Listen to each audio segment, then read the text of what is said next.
Shalom, selamat sore Bapak Ibu, adik-adik juga jemaat yang terkasih dalam Tuhan Yesus Kristus.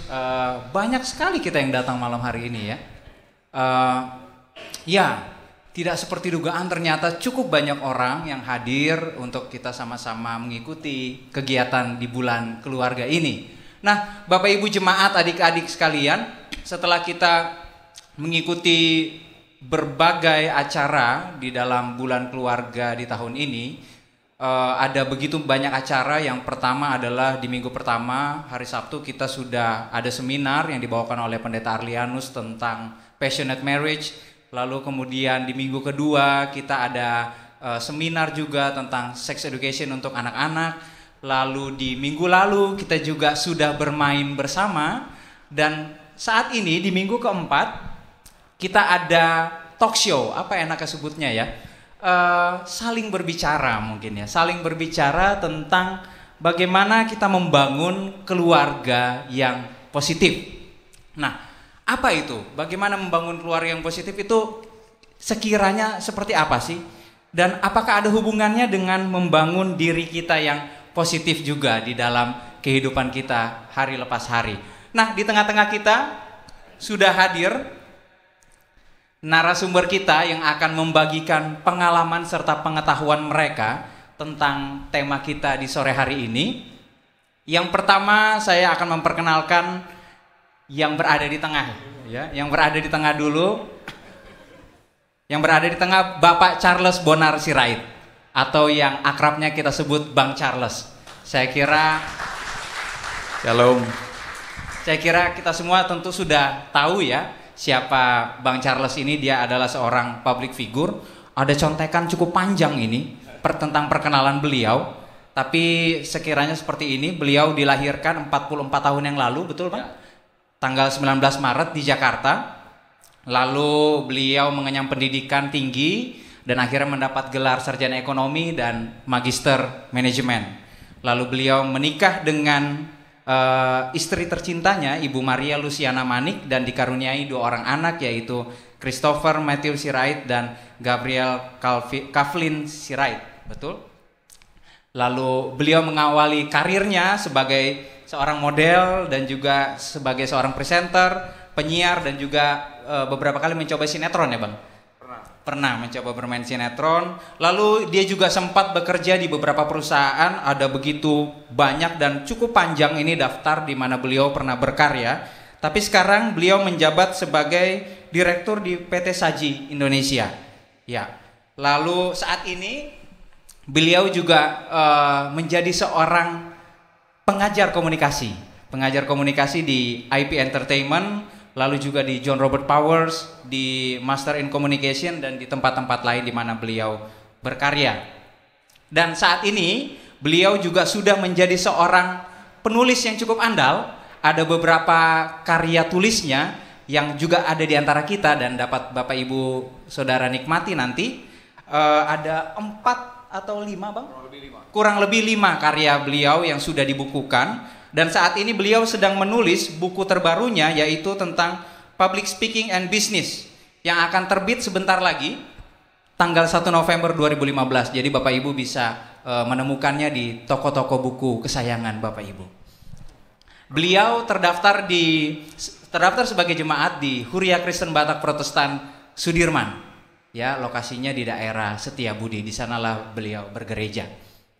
Ya, tanpa banyak basa-basi lagi, saya mempersilahkan Bang Charles untuk sekiranya membagikan kepada kita pengetahuan dan juga pengalaman Bang Charles di tengah-tengah keluarga, di tengah-tengah pekerjaan, tentang bagaimana membangun diri dan keluarga yang positif itu. Baik, terima kasih. Boleh saya berdiri saja? Oke, silakan. Ibu, sebentar ini.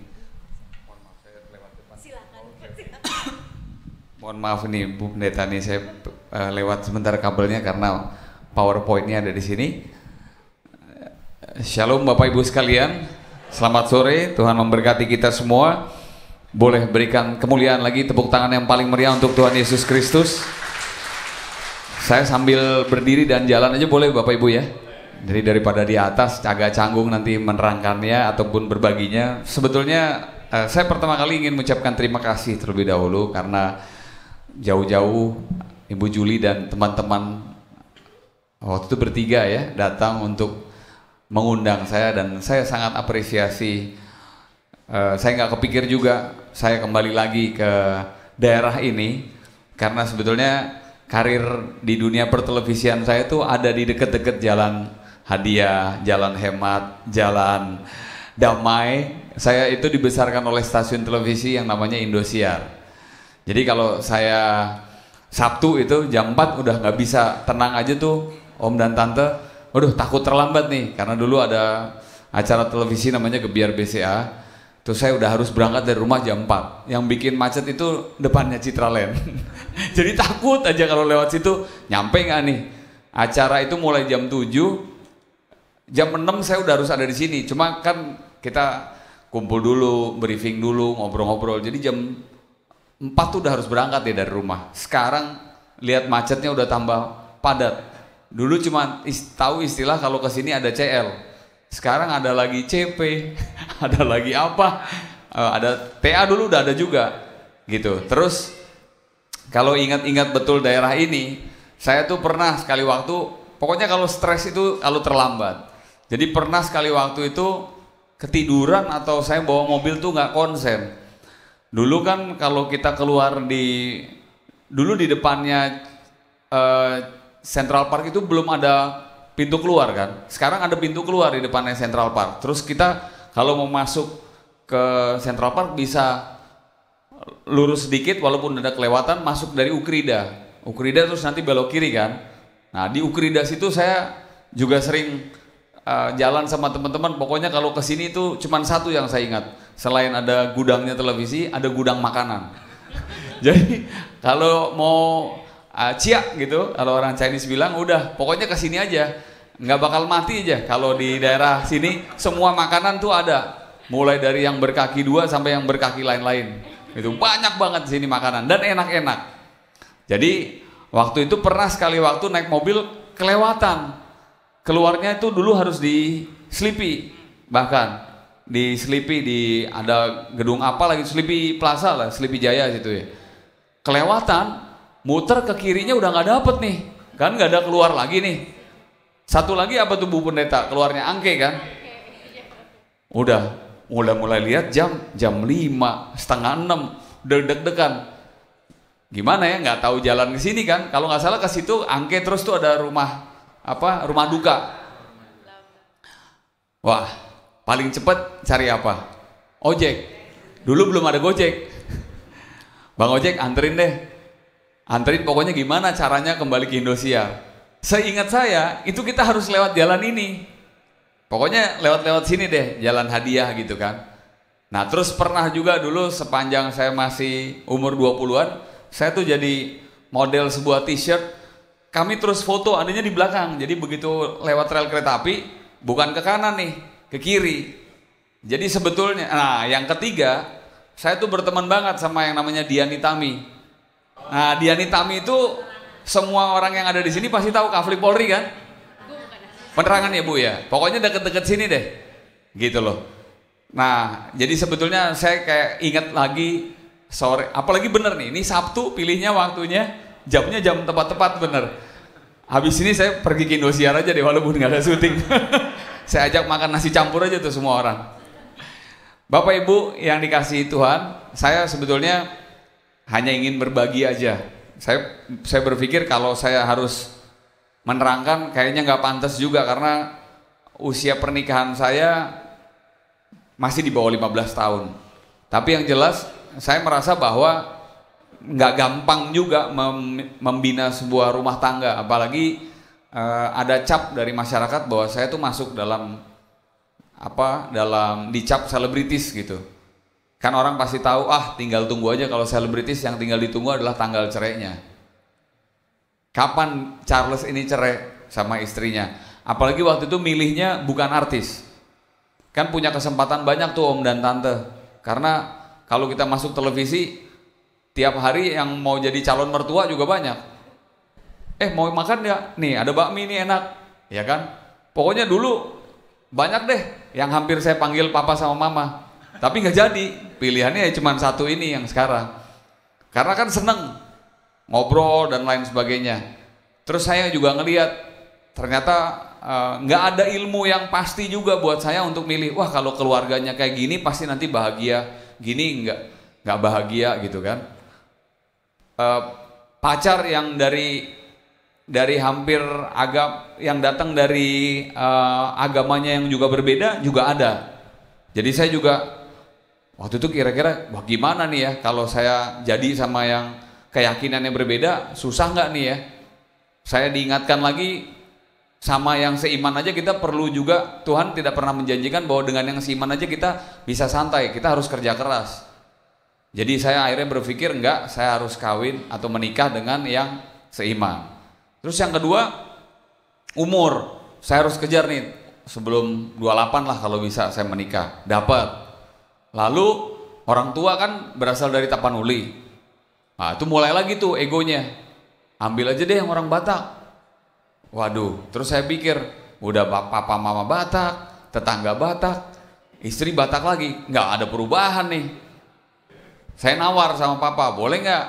Kamu tuh anak pertama, jadi kamu anak pertama, kamu yang bawa marga. Di Chinese kan juga ada marga, gitu kan? Wah, ya udah, korban anak pertama, anak paling tua kan, harus sama orang Batak. Cari sama orang Batak, setiap pacaran ribut melulu. Karena orang Batak tuh ngomongnya keras om, ya kan? Terus saya bilang, bapak lu galak banget sih, bukan galak. Ya itu ngomongnya teriak-teriak. Jangankan lo, tetangga aja udah banyak yang pindah.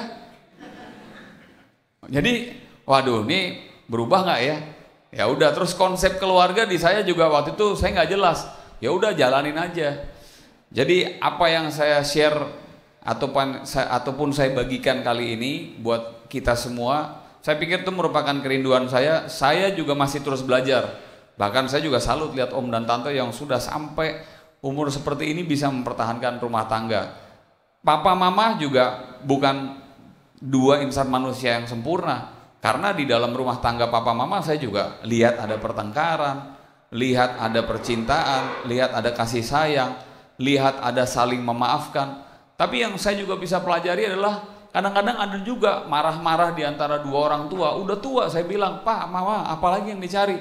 Tapi mengasihi orang yang berbuat salah itu menurut saya nggak gampang. Dan itu saya lihat dari papa mama saya. Karena mama saya pernah bikin salah, dan salahnya udah salah yang fatal. Tapi saya bilang sama papa, that's your cross. Saya bilang sama papa, mau menghilangkan pernikahan ini nggak akan menjawab apa-apa, Pak.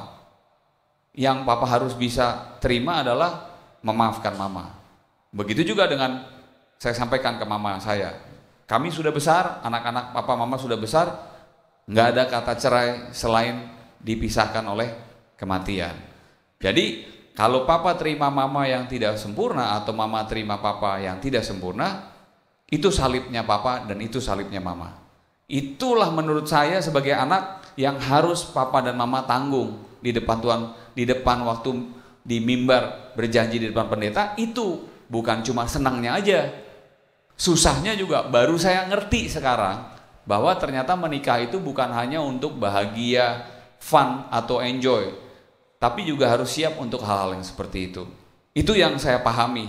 Nanti Ibu Pendeta bisa tambahkan, tapi itulah pengalaman yang kita rasakan.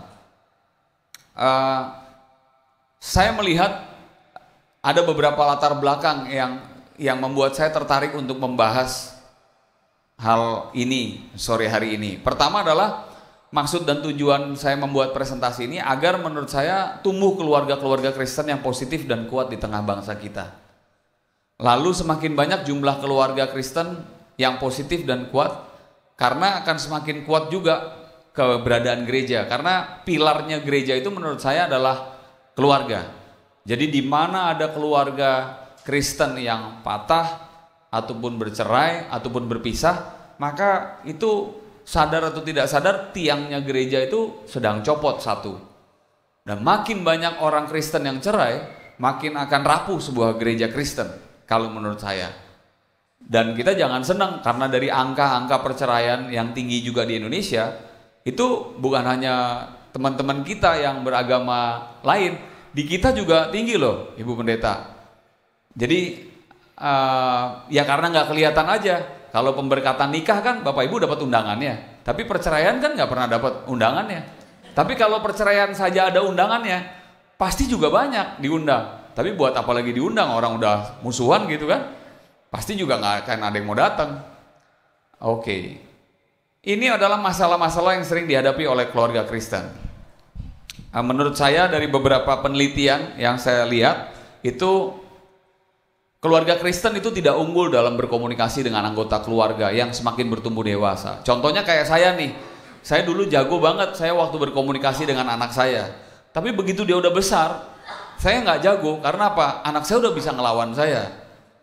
Dulu waktu pas masih kecil, makan nih, makan. Ya itu kan setengah dipaksa kan, karena dia nggak bisa ngomong. Sekarang makan udah nggak bisa, dia nggak bisa turutin apa yang saya mau. Dia udah punya referensi lain, dia udah nonton televisi, dia udah lebih canggih main handphone, dia udah lebih pintar daripada saya. Jadi saya juga harus bisa mempelajari apa itu Android, apa itu internet, apa itu WeChat, apa itu Line. Pegang WhatsApp sama SMS saja saya udah bingung, apalagi itu banyak banget SMS-nya. Jadi pokoknya menghadapi generasi di bawah kita itu nggak gampang deh, Bapak Ibu. Lalu jarang ataupun kita tidak terlalu menguasai prinsip-prinsip parenting. Parenting itu adalah pembinaan ataupun jadi orang tua. To be parents of their kids itu nggak terlalu canggih menurut saya. Lalu berikutnya adalah tidak terlalu mampu mengatasi perbedaan pendapat dan ego. Kita dulu berpikir, apalagi kepala keluarga seperti saya, oh saya udah ambil kamu jadi istri, kamu berarti harus ikutin kemauan saya. Kelihatannya waktu pacaran saya menang. Kelihatannya keinginan saya banyak dituruti. Tapi begitu masuk ke dalam keluarga sepenuhnya, hari ini saya mau makan bakmi, saya minta istri saya ikut makan bakmi, dia maunya nasi campur. Itu aja udah beda. Gitu loh. Enggak, kita datangnya ke restoran ini, dari pilih makanan yang beda aja bisa berantem. Kalau kita nggak mampu mengelolanya, perbedaan kecil. Lalu kita tidak mampu juga memasukkan unsur pendidikan dalam aktivitas keseharian. Jadi saya baca di berbagai literasi dan buku, seharusnya kita mendidik anak itu ada unsur pendidikannya. Jadi setengah dalam tanggung jawab kita sebagai orang tua, menurut beberapa buku dan literasi itu seharusnya kita mampu juga jadi guru. Tapi nggak banyak orang tua punya peran guru. Artinya yang paling gampang, saya itu paling males juga untuk mendidik anak kalau harus belajar. Model saya sekarang yang paling simpel adalah panggil aja guru bimbingan belajar. Akhirnya di negara Indonesia ini tumbuh subur bimbingan belajar, bimbel di mana-mana. Coba aja Om dan Tante lihat, tiap berapa meter ada bimbel, betul nggak? Ya padahal zaman dulu saya tanya sama ayah saya, ada nggak bimbel di Indonesia? Nggak ada. Yang bertugas untuk mengajari anak itu harusnya siapa? Ya yang produksi. Semangat aja waktu pas berkeluarga mau buat anak. Tapi begitu anaknya muncul, udah suruh panggil orang lain untuk bikin ngelesin. Jadi akhirnya sekarang banyak nih guru les di Indonesia. Yang terakhir itu tidak mudah memaafkan kesalahan anggota keluarga. Itu menurut saya yang ini masalah-masalah, tapi saya rasa makin banyak juga masalah yang lain. Tapi inilah hal-hal yang paling sederhana yang kita bisa lihat. Saya lupa tadi mengingatkan bahwa saya kalau pergi ke ingat Kavling Polri itu kan tadi saya tuh cuma nyebut 4 ya. Saya nyebut saya di daerah ini besar karena saya ada Indosiar, terus saya ada Dianitami, ketiga ada perusahaan yang ngontrak saya di belakang tuh jadi model. Satu lagi, saya punya paman di daerah ini, Bapak Edward Pesta Sirait. Hadir, baru dari sini saya lihat, boleh kasih tepuk tangan juga buat paman saya. Jadi saya kalau ingat Kavling Polri, saya pasti ingat beliau. Itu 4 hal yang membuat saya itu nggak asing begitu disebut oleh Kak Juli. GKI Kavling Polri di mana tapi ya kok nggak pernah. Akhirnya baru tahunya sekarang. Oh ternyata memang Tuhan mempertemukan. Kalimat itu khas. Yang dunia artis itu 20 tahun yang lalu kalau dilacak siapa yang tinggal di Kavling Polri, itu koran cuma nyebut Dianitami sama Bapak Edward Pesta Sirait. Udah cuma 2 orang itu aja yang tinggal di sini, yang zaman itu populer gitu.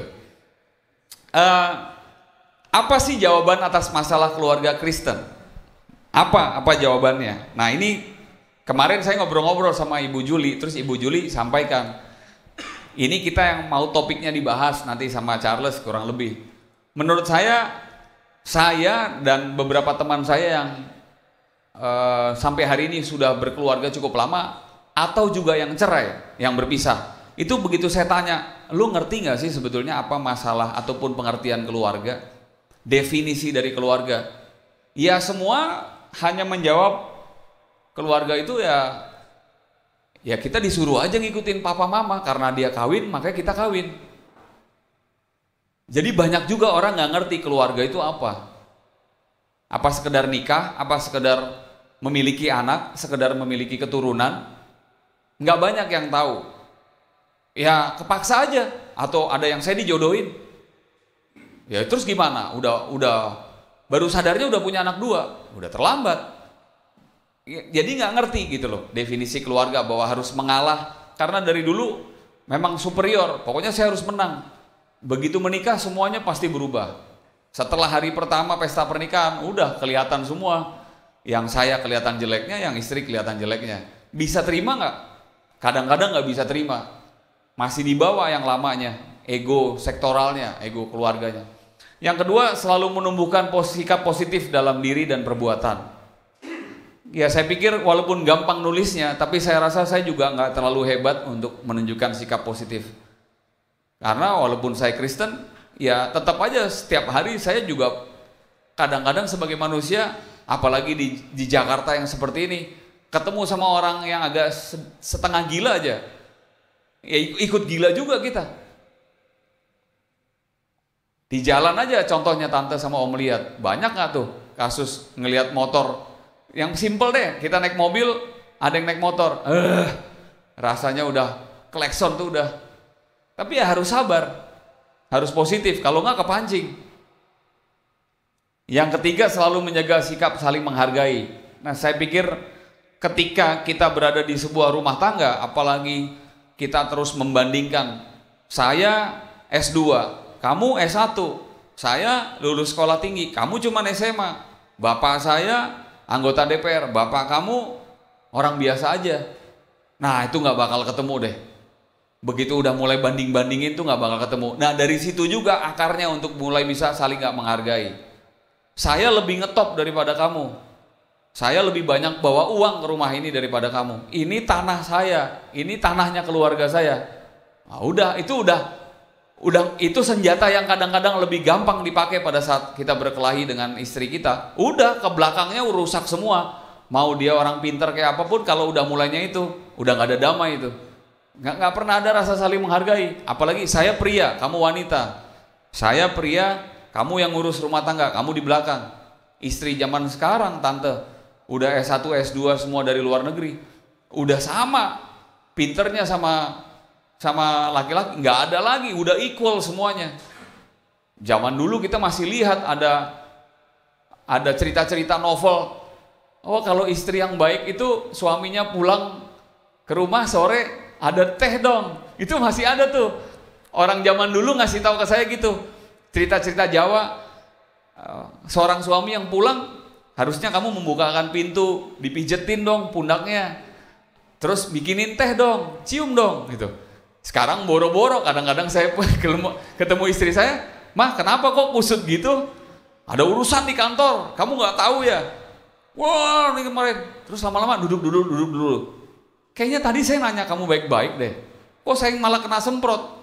Jadi ya sekarang kadang-kadang saya juga harus pelajari nih, ini kira-kira muka marah nggak nih? Waktu pas lagi di mobil, marah nggak nih? Wah sebelum marah saya peluk aja, saya cium deh, selesai udah. Kadang-kadang dengan satu pelukan dan dengan satu ciuman selesai masalah semuanya. Tapi besoknya keluar marah lagi. Ternyata ada yang belum selesai. Selalu mengutamakan rasa cinta kasih. Itu poin yang juga disampaikan oleh Ibu Juli. Saya pikir itu juga nggak gampang ya.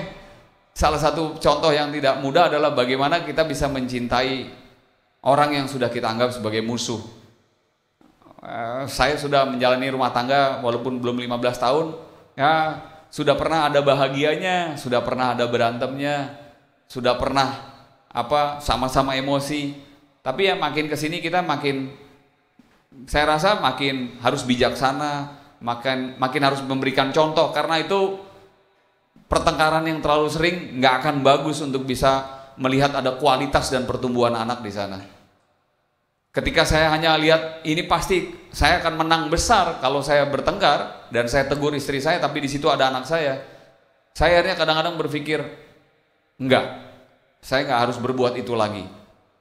Dan saya berusaha untuk mencari jalan keluar lainnya untuk bisa menasihati istri saya ataupun bisa berkomunikasi dengan istri saya. Saya selalu tahan sekarang. Kalau ada anak saya lebih bagus angkat suasana yang bahagia. Karena buat saya, buat anak itu akan terekam terus sampai ke perjalanan hidup berikutnya. Peristiwa di mana saya bertengkar dengan istri saya pasti akan ada masuk di chip, di memori kepalanya.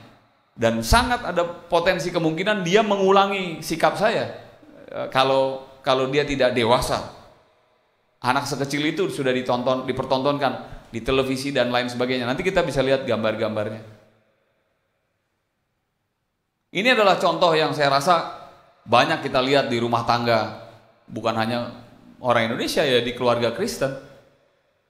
Bagaimana seperti ini anak yang ada di tengah menjadi korban.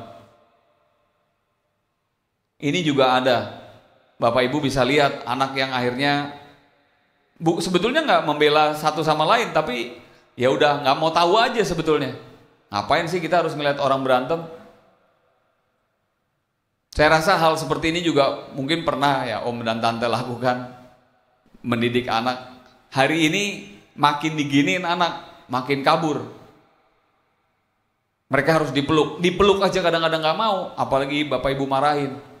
Dan saya kaget melihat anak-anak saya yang kadang-kadang hafal persis tanggal, hari, waktu, jam, lokasi di mana saya marahin dia. Itu saya kadang-kadang mau nangis tuh kalau saya melihat dia mampu merekam itu.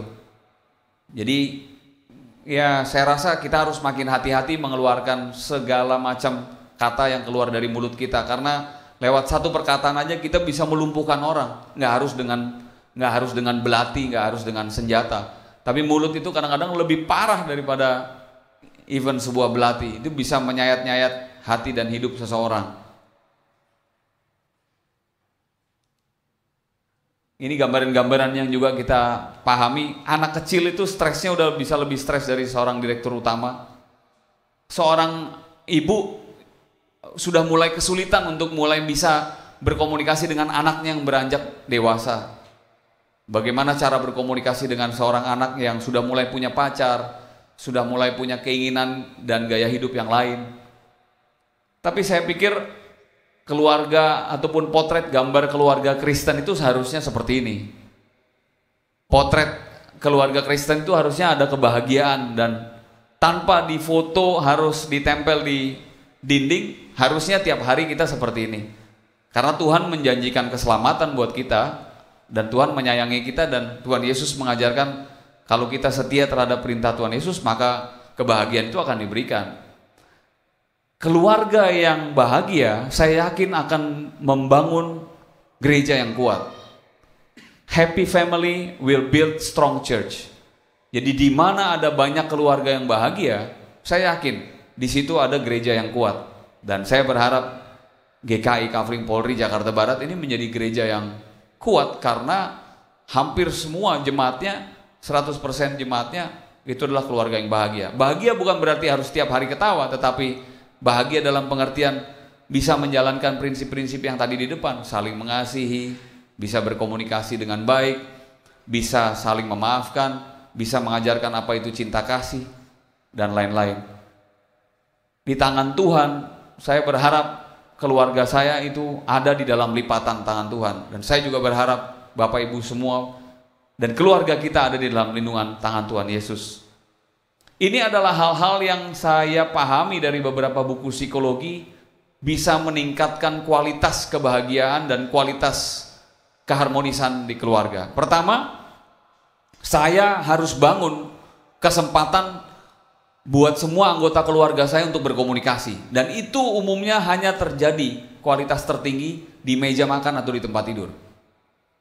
Jadi pada saat di meja makan saya selalu mendorong gimana kira-kira ini bukan hanya komunikasi satu arah, tapi dua arah. Tito, apa yang Tito rasakan? Anak saya yang pertama, Christopher, saya panggil Tito. Tito, apa yang Tito alami selama seminggu ini? Apakah ada yang Tito ingin sharing tentang apa yang Tito dapatkan di sekolah? Umumnya biasanya dengan pertanyaan seperti itu tidak terlalu banyak kalimat dikeluarkan. Tapi ketika saya berani mencoba mengendorse satu kalimat seperti ini, maka dia ngomong dengan cepat sekali. Tito, selama 1 minggu ini, apakah ada perilaku Dedi yang kurang menyenangkan untuk Tito? Kalau ada, bolehkah diceritakan dan bagaimana cara Dedi bisa improve dan berkembang sebagai seorang ayah?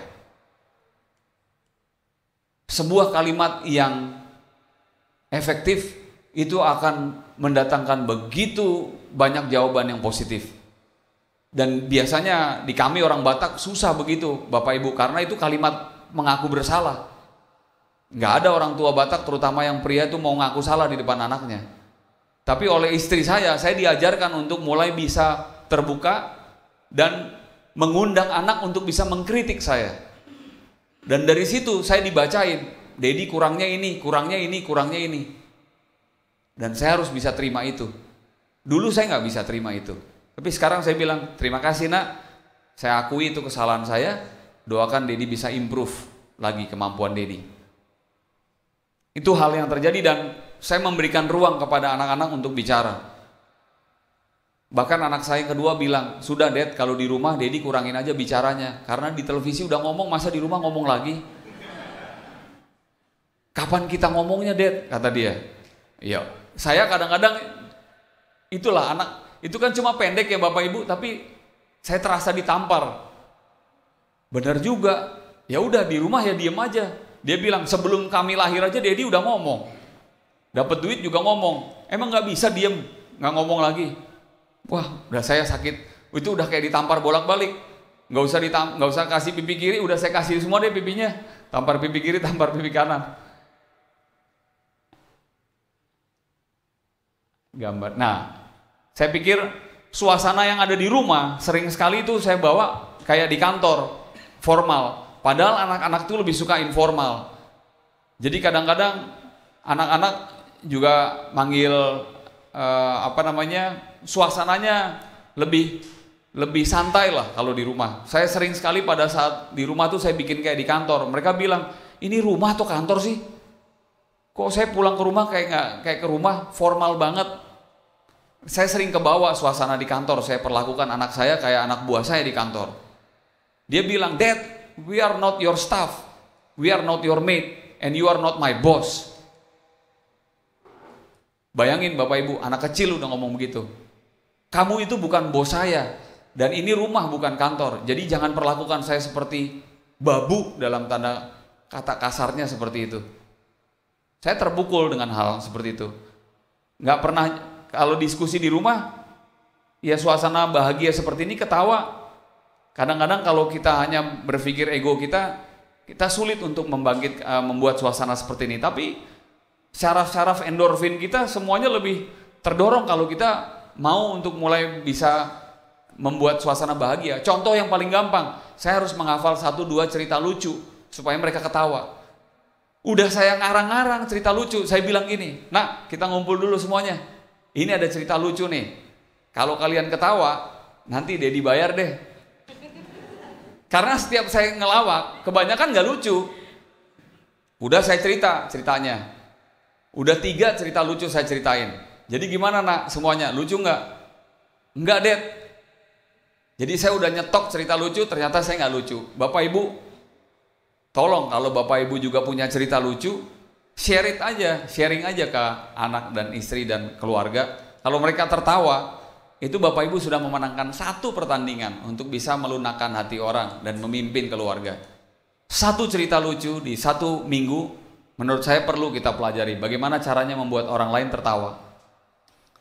Suasana seperti ini kan nyaman, nggak ada yang kelihatan kayak bawahan dan atasan. Jadi suasana yang comfortable, atmosfer ini juga harus dibangun di keluarga. Pernah nggak bawa keluarga kita untuk liburan? Istri saya selalu bilang, buat apa sih uang yang kamu kejar itu? Bawalah kami liburan, setahun sekali saja. Bahagiakanlah kami. Jadi sekarang saya selalu berusaha untuk bisa bawa anak dan istri saya liburan. Kalaupun tempatnya sama, kata istri saya, lihatlah kebahagiaan hati anak-anak itu. Bukan tempatnya yang dicari. Mereka pengen di situ kamu bisa jadi ayah yang sesungguhnya. Saya sering juga bawa handphone saya ke tempat liburan. Anak-anak saya bilang, ini mah cuman badannya doang dipindahin ke luar negeri. Sampai luar negeri, kan saya bilang, kan udah saya bayarin nih tiketnya. Ya udah dong, kan yang penting kita udah di luar negeri nih, udah di Korea. Di Korea sih di Korea, tapi otaknya di Jakarta kata dia. Itu handphonenya masukin dong. Hal-hal kecil seperti itu merupakan seperti tamparan tangan Tuhan kepada saya untuk mengatakan bahwa they need your attention, they need your love. Jadi Bapak Ibu kalau udah berkumpul sama keluarga, handphonenya ya di silent atau nggak di vibrate atau dicemplungin aja ke air. Besok suruh suaminya aja beliin lagi yang baru. Hal seperti ini build teamwork. Kadang-kadang rindu lagi kami untuk misalnya bikin lomba-lombaan atau kami ikut biasanya di dalam acara gereja ada lomba apa dan lain sebagainya. Saya pikir nggak harus nunggu Paskah Ibu Pendeta. Kadang-kadang kita harus bikin yuk menuju Natal ini lomba apa gitu loh antar keluarga. Kalau di keluarga aja ini bisa dipraktekin, saya yakin di gereja juga perlu dipraktekin. Jadi yang kita perlombakan bukan antara keluarga ini lawan keluarga ini. Satu keluarga itu papa mamanya pilih salah satu anaknya terus bikin kontes. Itu menurut saya menarik ide ini. Atau misalnya sekarang kan lagi ngetop tuh di televisi ada acara selebriti apa yang masak-memasak apa Bu Pendeta? Chef. Master Chef. Boleh juga tuh kita bikin lomba di gereja GKI, Kavling Polri, Chef 2015. Nah, siapa di sini ayahnya yang paling cepet bikin nasi goreng gosong? Itu menang, misalnya, gitu kan? Kan laki-laki nggak ngerti itu kan? Tapi lucu juga, abis itu kita makan semuanya, sama-sama rame-rame, pasti akan meningkatkan kualitas komunikasi. Atau kondisi yang seperti ini, bikin game. Nggak harus nunggu 17 Agustus. Kalau 17 Agustus sama Paskah doang, berarti keenakan tuh iblis tiap hari seliweran di kita. Karena dia cuma tahu, wah di sini nih nggak bisa diganggu nih keluarga. Di Natal, di Paskah, sama di 17 Agustus kan biasanya baru ada acara-acara gini. Tiap minggu dong kita bikin. Acaranya apa kayak gitu ya kan? Saya pikir itu yang saya bisa sampaikan Ibu Pendeta, Bapak Ibu sekalian. Saya berharap di usia pernikahan saya yang masih di bawah 15 tahun ini saya tetap terus bisa belajar. Dan saya juga ingin dan rindu untuk belajar dari Ibu Pendeta pada sore hari ini. Buat Bapak Ibu yang bertanya, saya bawa 4 buku saya dan ada buku-buku lainnya yang ada di tangan saya. Nanti sudah ada di sebelah Bu Juli. Nanti setelah Ibu Pendeta sharing, saya akan bagikan bagi yang bertanya. Bagi yang bertanya kepada kita. Sekarang saya berikan kesempatan untuk Ibu Pendeta kita. Atau kembali ke moderator. Terima kasih, kita berikan aplaus dulu buat Bang Charles yang telah membagikan beberapa pengalaman dia di dalam kehidupannya sehari-hari, kehidupan keluarganya, juga pengetahuannya seputar komunikasi yang baik itu seperti apa. Terima kasih juga buat kiat-kiat praktisnya Bang Charles, terutama untuk handphone tuh ya. Kayaknya sekarang itu jadi masalah yang jamak ya, dimana kita kumpul bareng tapi handphone tetap di tangan gitu ya. Ada badannya di sini, rohnya di tempat lain, otaknya di tempat lain seperti itu. Terus juga makan bersama itu kayaknya sudah mulai jarang dilakukan, apalagi ketika anak-anak beranjak dewasa ya, sama pertandingan ya. Itu hal yang cukup menarik untuk kita lakukan di tengah-tengah jemaat dan juga di tengah-tengah keluarga kita sekalian. Lalu berikutnya Bapak Ibu Saudara sekalian, kita akan bersama mendengar sharing yang akan dibagikan oleh Ibu Pendeta kita, Ibu Pendeta Yaela Morahan. Beliau akan membagikan bagaimana sih menjadi keluarga yang positif, menjadi aku yang positif, apa kata Alkitab tentang itu, lalu apa kata mungkin akan menyinggung juga seputar dunia psikologi, bagaimana psikologi juga menjawab menjadi pribadi yang positif itu? Kenapa manusia itu punya kecenderungan untuk menjadi manusia yang negatif dibandingkan manusia yang positif? Ya, waktu dan tempat kami persilakan Ibu Yael. Ya, selamat sore Bapak Ibu sekalian. Maaf susah banget nih mau duduk. Udah mulai ngap saya. Masuk bulan ke-6 mulai berasa nggak ada yang beres di badan gitu ya. Bapak Ibu yang terkasih, kalau kita ngomong tadi Pak Charles pernikahannya masih di bawah 15 tahun ya. Saya masih di bawah 10 tahun gitu ya. Lebih ini lagi, lebih junior lagi gitu ya. Walaupun sudah bersama dengan pasangan saya 13 tahun. Tahun ini saya 13 tahun bersama dengan dia pacarannya lebih lama daripada nikahnya. Tapi ya memang banyak hal yang menarik sekali ketika kita mau bicara soal keluarga. Soal bagaimana kita menjadi pribadi yang positif sehingga kita bisa menjadi keluarga yang positif. Karena tidak mudah untuk jadi keluarga yang positif. Dari 2 rumah tangga ayah ibu saya dan ayah ibu mertua saya saja itu bedanya tuh jauh banget, bisa dibilang kayak langit dan bumi gitu ya. Karena keluarga suami saya kan keluarga pendeta, yang kalau tadi makan bersama itu makan bersama, betul-betul makan bersama 1 jam di atas meja makan gitu ya. Jadi kalau saya dapat kunjungan dari papa mertua datang, itu pasti kalau saya cuci piring ditungguin, nggak akan doa dan nggak akan mulai makan kalau saya belum duduk. Gitu ya. Jadi ya bentar Pak cuci piring dulu, nanggung ya dasar ibu-ibu gitu ya. Nggak bisa tuh yang namanya separuh-separuh. Nanggung Pak.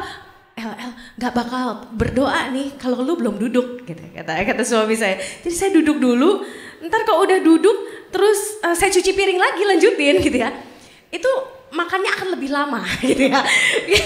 Karena itu kultur yang sudah ada dari suami saya kecil.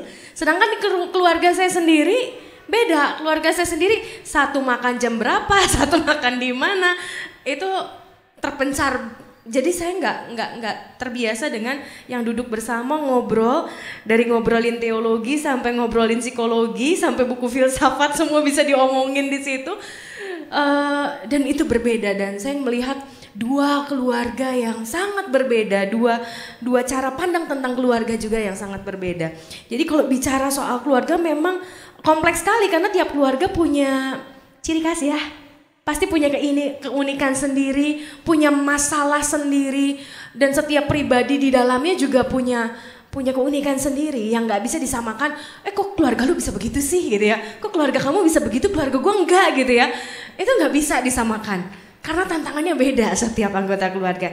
Tapi tentunya kita perlu belajar untuk menjadi yaitu keluarga yang positif. Walaupun tetap berbeda, tapi tetap bisa menjadi positif. Itu yang perlu kita pelajari. Nah, Bapak Ibu yang terkasih, ketika kita bicara soal menjadi keluarga yang positif, kita harus dimulai dari pribadi dong, gitu ya. Kita nggak bisa berharap bahwa keluarga kita akan jadi positif ketika kita nggak mau jadi pribadi yang positif.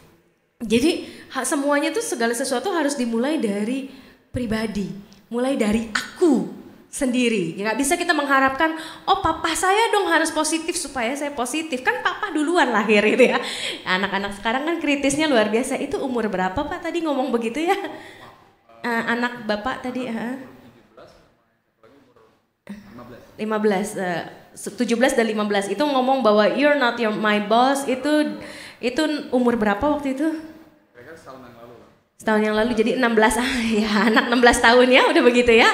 Aduh, kalau dulu kita dicabok gitu ya. Kalau orang Sunda bilang dicabok kalau kita ngomong begitu. Iya, ditabok begitu ya, dicabok orang Sunda bilang mah. Kalau sekarang ya kita mau nggak mau kita harus terima ya. Karena memang setiap pribadi itu pengaruhnya besar buat keluarga. Kita nggak bisa bilang bahwa kamu harus begini, tapi kalau kita nggak mau melakukannya sendiri, kita nggak akan jadi contoh begitu. Itu yang menjadi tantangan besar sebetulnya di dalam setiap keluarga. Sehingga mungkin proses-proses yang paling mudah, yang paling awal sebetulnya ketika kita mau jadi pribadi yang positif adalah kita mengenal diri kita. Mengenal diri kita dan menerima diri kita. Bapak Ibu yang terkasih di dalam Tuhan, berapa banyak dari kita kenal diri kita? Kalau misalnya mau ditanya gitu ya, mau jujur, apakah udah cukup kenal? Apakah kita mengenal diri kita betul-betul 100% begitu ya? Karena seumur hidup aja kita mengalami banyak perubahan. Ketika SD, SMP, SMA, sampai kuliah, sampai kerja, sampai usianya kepala 4, kepala 5, pasti ada perubahan gitu ya. Apakah betul kita sudah bisa mengenal seluruh diri kita atau belum? Jadi ketika kita mau jadi orang positif, kita harus kenal diri kita. Supaya kita tahu bahwa kita punya unsur negatif loh, begitu ya. Bahwa setiap manusia itu kan punya unsur negatif. Tidak hanya positif. Karena memang dosa sudah merusak sedemikian rupa sehingga walaupun kita dibilang kita imago Dei, kita adalah citranya Allah gitu ya, tapi tetap kita ada hal-hal negatifnya. Jadi ketika kita mau jadi pribadi yang positif, tentunya kita harus mengenal dulu apa sisi negatif saya. Dan kenapa sisi negatif itu ada gitu ya. Kadang-kadang kita bilang, kok aku nih pribadi yang keras misalnya ya. Keras nih turun dari mana ya gitu ya. Dari bapakku, dari mamaku, dari kakekku, dari nenekku. Atau jangan-jangan dari pembantuku yang ngasuh aku gitu ya. Karena itu betul, karena di zaman sekarang banyak anak tuh diasuhnya sama pembantu bukan sama orang tua. Gitu ya, sama babysitter. Orang tuanya baca koran, orang tuanya pegang gadget gitu ya, anaknya ditimang-timang sama babysitter gitu ya. Nah saya bilang ini ketakutan saya juga nih untuk jangan sampai saya begitu ya. Apalagi dua-duanya papa mamanya lebih banyak nanti di gereja gitu ya, anaknya sama babysitter apa sama jemaat, jangan-jangan gitu ya, jemaat jadi babysitter. Tapi tentunya itu menjadi tantangan buat keluarga modern, keluarga Jakarta yang rata-rata suami istri bekerja. Begitu. Jadi bagaimana orang tua harus punya waktu. Nah ketika dia seseorang menerima kelebihan dan kekurangannya masing-masing dan tahu kenapa itu ada, tentu itu akan membuat dia lebih banyak berefleksi tentang dirinya. Dan ketika dia berefleksi tentang dirinya, secara otomatis dia sedang berefleksi tentang orang lain. Saya ini punya karakter begini nih, yang jeleknya begini ya. Ini datangnya dari mana ya? Oh iya, istri saya juga nih. Istri saya punya karakter buruk nih, tapi dia punya karakter positif. Oh tapi karakter buruk dia tuh karena ya misalnya latar belakang dia yang keras, keluarganya yang keras, orang tuanya yang keras, sehingga dia menjadi pribadi yang keras. Karena segala sesuatu ada latar belakangnya, nggak mungkin dia ujuk-ujuk begitu ya. Tuhan menciptakan segala sesuatu kan baik pada awalnya, dosa yang kemudian merusak, bikin kacau begitu ya, sehingga pribadi yang tadinya sesuai dengan gambar Allah itu berubah. Nah, ketika kita mulai bisa menerima asal-usul keburukan, negatifnya pasangan kita, di situ kita akan melihat dan mulai bisa menerima dia apa adanya. Apa adanya Bapak Ibu sekalian. Jadi ya, ketika kita hanya menuntut kamu gak boleh begini dong, kan harusnya begini. Iya tapi susah karena karakter ya. Kalau tadi Pak Charles bicara soal anaknya itu bisa mengingat detail begitu ya. Segitu detailnya tempat, jam, di mana bahkan kata-katanya ya mungkin ya. Dulu papa bilang aku begini, persis gitu ya. Kitanya mau udah lupa gitu ya. Anak kita bisa ingat seingat-ingatnya. Itu alam bawah sadar Bapak Ibu sekalian. Anak kita nggak mau sebetulnya untuk mengingat hal-hal yang buruk, tapi itu alam bawah sadar yang muncul secara psikologis, apalagi ketika dia berada di posisi yang terjepit, ketika dia berada di posisi yang kayaknya kok saya terus sih yang salah, akhirnya itu memori keluar begitu ya, yang sebetulnya ingin dia pendam, itu memori pengen dia taruh paling bawah, kalau bisa dibuang gitu ya, kalau bisa disket mau kita buang aja gitu ya file. Sayangnya otak kita nggak kayak file komputer Bapak Ibu sekalian ya. Jadi kalau ini nggak perlu nih buang gitu ya, gampang banget tinggal delete masuk trash begitu. Tapi otak kita nggak seperti itu. Ketika anak itu ngadepin masalah, dia menyimpan sampai alam bawah sadar. Bahkan alam bawah sadar itu kalau di dalam ilmu psikologi itu lebih besar daripada alam sadar gitu ya. Itu namanya fenomena gunung es gitu ya. Jadi alam bawah sadar itu bisa sampai bawah besar banget, tapi alam sadarnya kelihatan dikit. Tapi ketika dia ditekan terus, apalagi dia punya banyak pengalaman-pengalaman buruk begitu ya, dia memasukkan pengalaman buruk, dia simpan lagi, lama-lama yang dalam meludak ke atas. Dan itu terjadi. Itu bisa terjadi di keluarga manapun dan di pribadi manapun. Sehingga ketika kita melihat, istri saya ini sebetulnya gak seperti ini, suami saya ini sebetulnya gak seperti ini, tapi karena masa lalunya, luka batinnya yang menyebabkan dia seperti ini. Jadi luka batin itu penting untuk digali Bapak Ibu sekalian. saya pernah terluka sama siapa ya gitu ya. Ini kalau dilihat dari secara psikologi, ada beberapa pertanyaan yang membuat kita mampu berpikir, kenapa saya menjadi pribadi seperti ini? Suara siapa yang terbesar di dalam kepala saya? Apakah suara itu merusak atau suara itu membangun saya? Ada anak sudah besar, sudah 17 tahun, 18 tahun, bahkan ada orang yang sudah 40 tahun, tapi dia masih bisa mengingat ya itu tadi detail perkataan ayahnya. Saya nggak bisa lupa deh, dulu papa pernah ngomong ini, padahal dia udah 40 tahun Bapak Ibu sekalian. Udah mau punya cucu bahkan begitu ya. Saya nggak pernah bisa lupa sampai dikatakan begitu. Artinya ada masa lalu yang kita bawa. Masa lalu tidak selalu stay di masa lalu gitu ya. Tapi ikut. Bahkan masa lalu itu lebih bahaya daripada kejadian-kejadian yang mungkin baru-baru ini gitu ya. Karena masa lalu itu seperti rem tangan. Bapak Ibu kalau yang pernah nyetir dan bisa nyetir pasti tahu bedanya rem tangan dengan rem kaki gitu ya. Kalau rem kaki kita mau nginjek gas pasti kita lepas rem kaki. Betul gak? Pas mau nginjek gas pasti lepas rem kaki. Tapi rem tangan bisa tetap kekancing kan? Gitu ya. Masa lalu itu seperti rem tangan Bapak Ibu. Dia digas tapi ini ketarik, mesin hancur.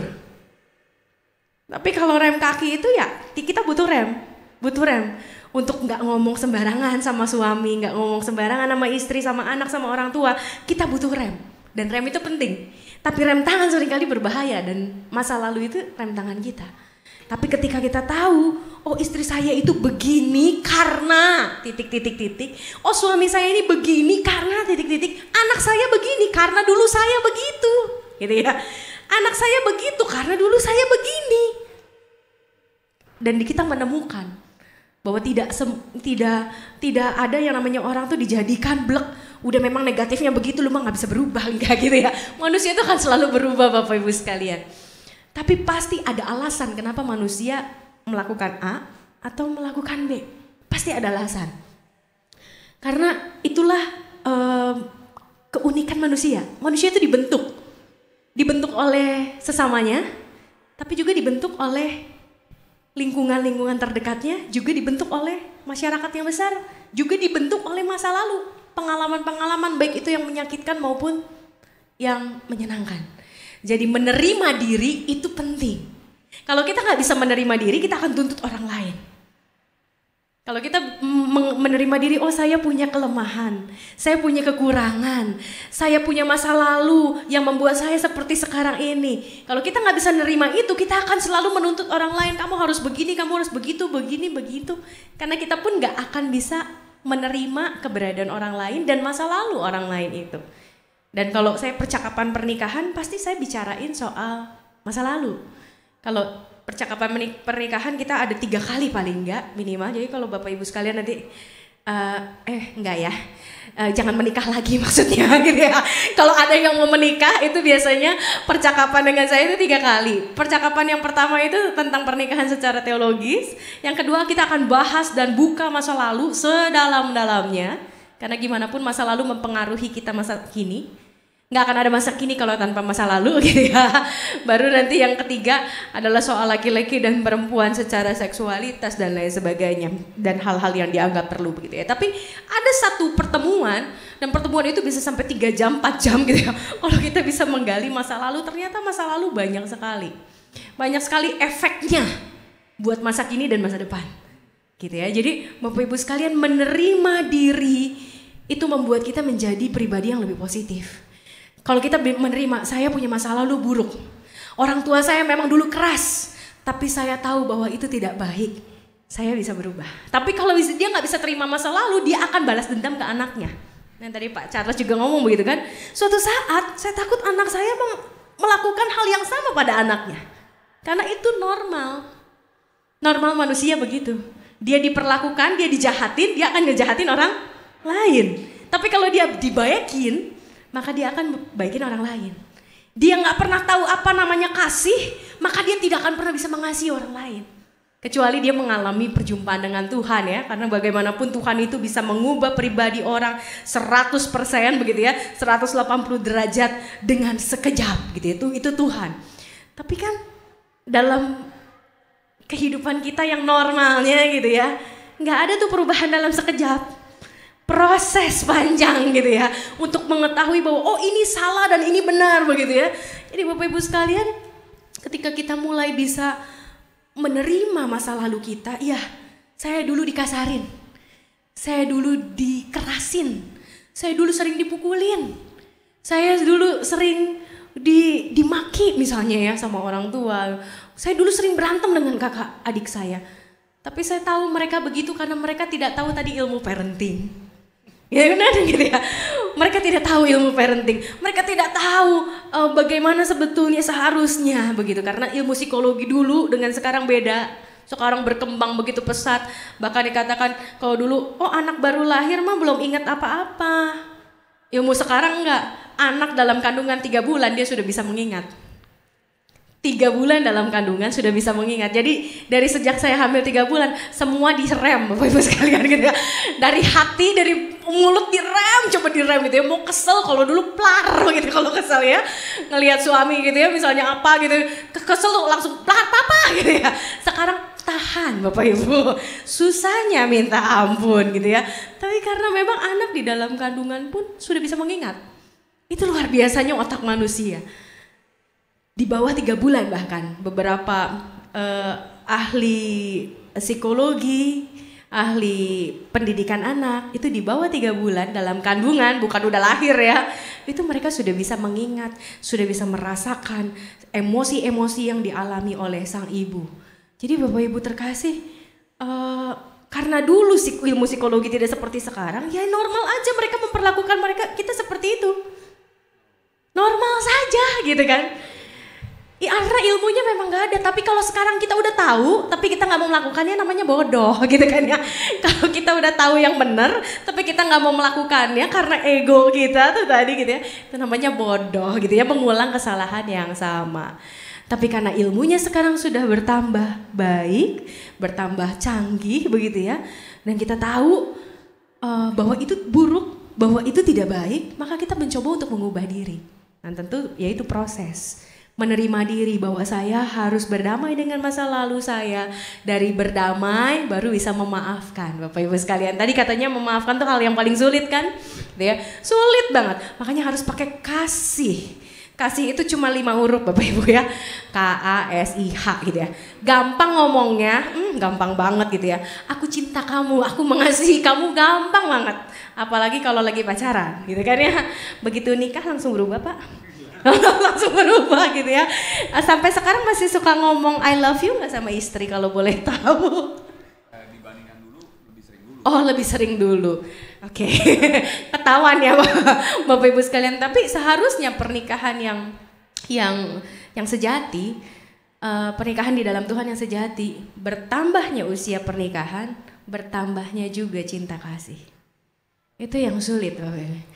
Banyak orang bilang bahwa kalau kita nikah sama pacaran tuh beda. Bener beda. Masing-masing dulu tidur ini kan ya. Masing-masing kalau bertengkar ya udah diam-diaman seminggu. Nggak ketemu juga bodo amat ya. Sekarang diam-diaman tiap hari ketemu begitu ya. Gimana ya gue mau kesel banget dari pagi. Uji udah bikin kesel gitu. Oleh karena itu pernikahan sebetulnya memang berbeda dengan pacaran. Tapi ketika kita melihat, kita bilang bahwa saya menikah, itu nanti lama-lama juga api cintanya padam. Nah, kemarin Bapak Ibu sekalian kalau ngikutin seminar dari Pak Arlianus begitu ya, Passionate Marriage, apakah Pak Arlianus bilang, nanti kalau udah 40 tahun api cintanya padam. Nggak ada tuh yang namanya deg-degan ser-seran lagi kalau ngelihat pasangan gitu ya. Itu yang keliru Bapak Ibu sekalian. Itu yang keliru. Karena semakin lama usia pernikahan kita, harusnya semakin besar cinta itu. Semakin berkurang berantemnya. Kenapa? Karena makin tahu, makin mengerti dan makin ngeblend jadi satu tubuh. Itu kan arti pernikahan Kristiani. Menjadi satu tubuh. Artinya kesulitan dia adalah kesulitanku, tangisnya adalah tangisku, tawanya adalah tawaku begitu ya. Jangan sampai tangisnya jadi tawaku gitu ya, dan sebaliknya. Nah itu yang keliru dan sulit untuk mencapai itu. Saya bilang kalau misalnya ngomongin soal teologi ideal banget, sampai kapan kita mau dapetin yang ideal begitu ya? Aduh Tuhan susah banget begitu ya, karena ego manusia. Tapi itu yang harus kita capai. Ketika kita mau positif, kita bilang mau kita positif kan harus positif terus, artinya harus terus menjadi ideal. Nah, ketika kita sudah menerima, kita akan bisa memaafkan. Kalau sudah bisa memaafkan masa lalu kita, masa lalu pasangan, masa lalu ketika bertengkar pas pasangan karena nggak tahu Bu, udah berapa lama Pak Charles dengan Ibu dari pacaran sampai nikah jadinya? Oh pacarannya cuma 1 tahun, nikahnya kalau dijumlah jadinya 14 tahun ya. Selama 14 tahun pernah mengevaluasi nggak?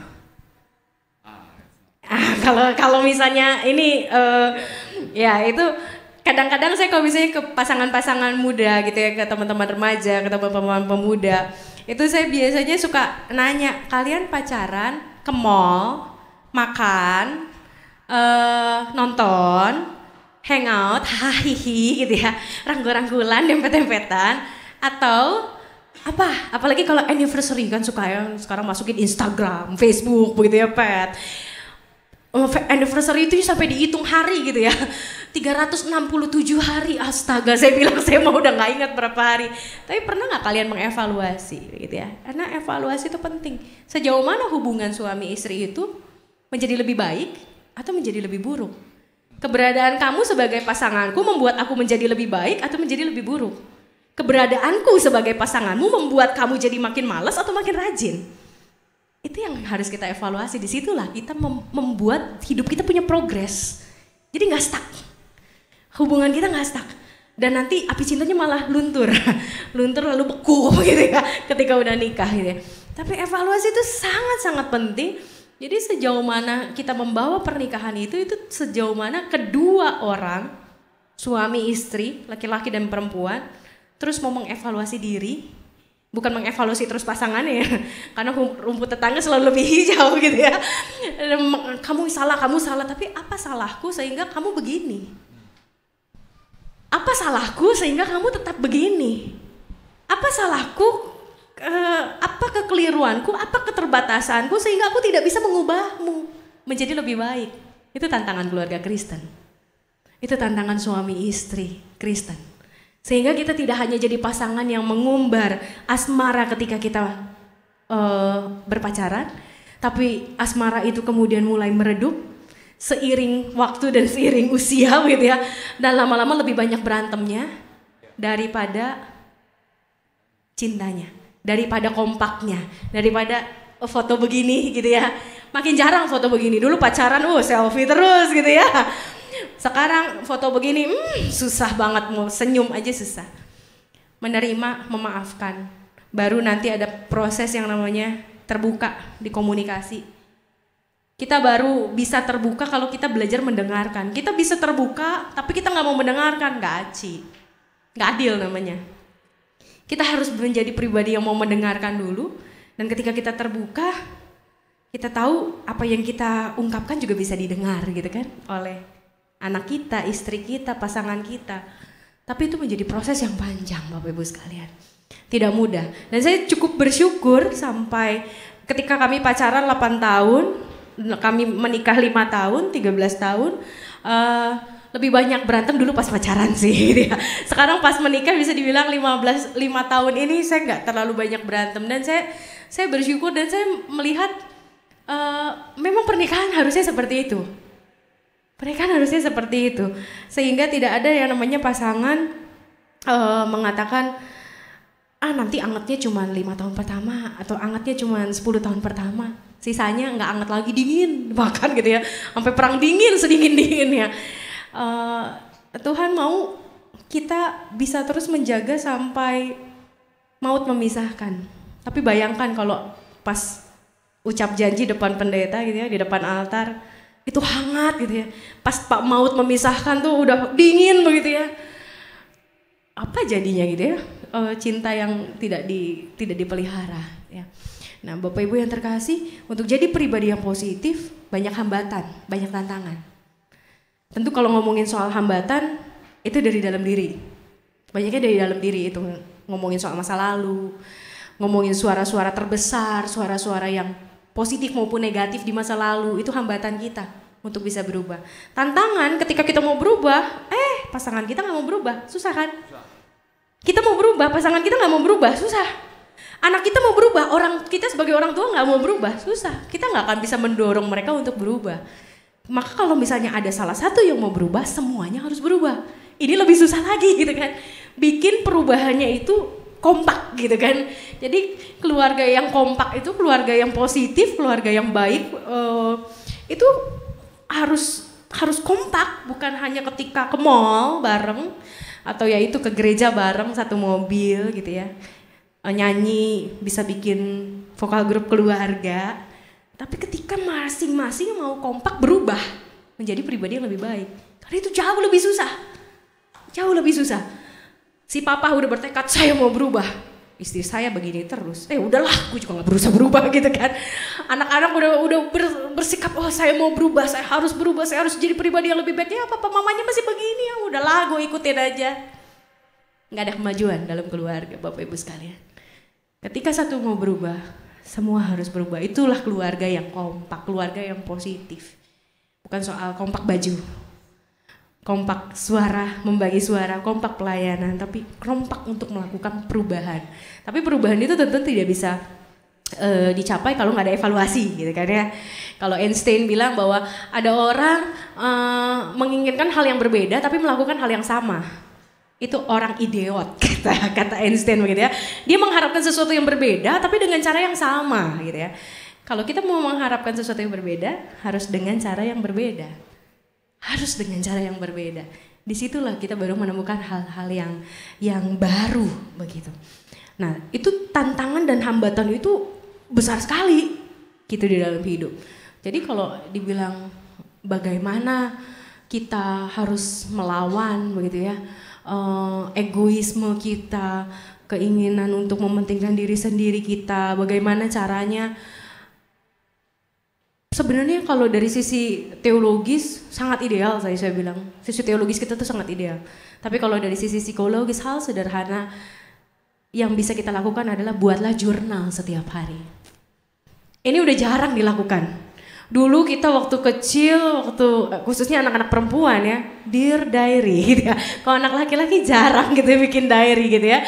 Tapi jurnal itu penting, bukan hanya sekedar curhatan.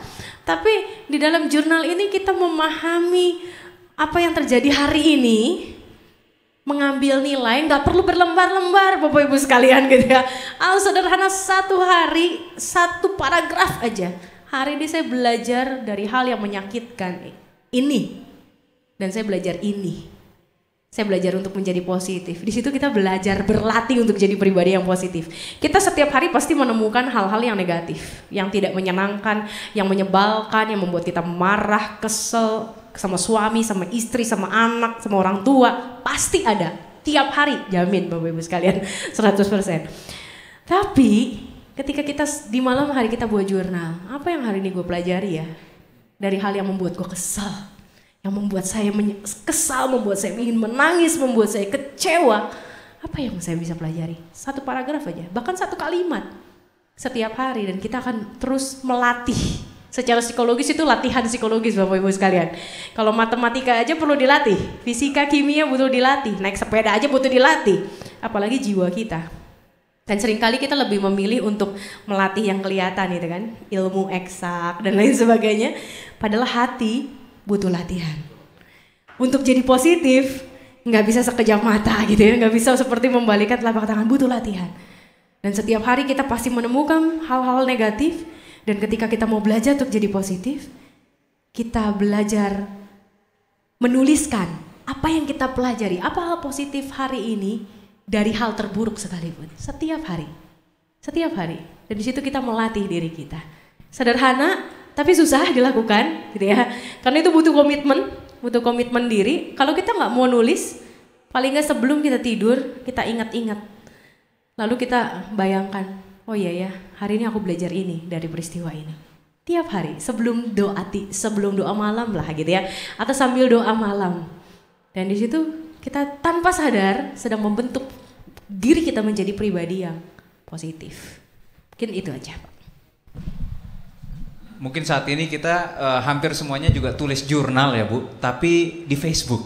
Nah, di Facebook, di BBM ya, di WhatsApp dan sosial media lainnya kan, kalau ada kejadian apa kita curhat di situ ya. Cuma iya, negatifnya. Cuma mungkin perlu merenungkan ketika kita setelah menulis itu, kita renungkan kembali, oh kejadian yang buruk itu yang kita alami, lalu kita renungkan kenapa saya menulis ini, kenapa saya kesal. Seperti itu mungkin ya Bu. Tepuk tangan untuk Ibu Yael yang sudah membagikan apa yang beliau ketahui bagi kita sekalian. Selanjutnya akan dibuka sesi sharing bagi kita. Tanya jawab dan sharing bagi kita sekalian yang hendak bertanya seputar tema yang disajikan di sore dan malam hari ini, seputar membangun keluarga dan diri yang positif.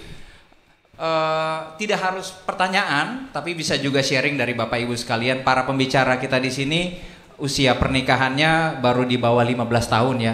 Bapak dan Ibu pasti sudah ada yang lebih di atas 20 tahun, dan makin tua usia pernikahan berarti sudah makin banyak pengalaman dan asam garam yang ditemui. Dan saya yakin dan percaya juga para pembicara sangat senang untuk mendengarkan pengalaman dari Bapak Ibu Saudara sekalian. Kami persilahkan, dan jangan lupa ada buku menarik untuk Bapak Ibu yang sharing atau bertanya di sore hari ini. Kami persilahkan. Itu ada di belakang. Silakan, ya. Boleh perkenalkan diri dulu Bu ya sebelum sharing.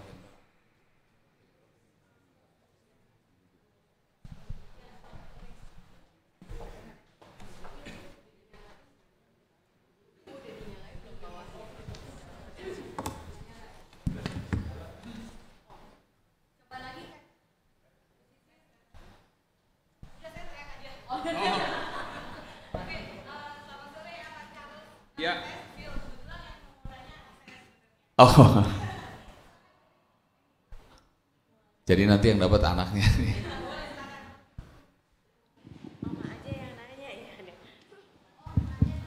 Iya, iya, iya adik sayang. Namanya? Sedri. Iya, Sedri. Iya, Sedri. Indosiar kemana jalannya? Gimana kalau pas lagi jalan-jalan diajak sama orang tua tapi anaknya nggak seneng? Oke. Oke, terima kasih Kak. Thank you. Ini harus dijawab langsung atau dikirim pakai SMS? Ada lagi. Kita kumpulkan dulu ya. Kumpulin dulu ya. Empat pertanyaan pertama barangkali. Oke.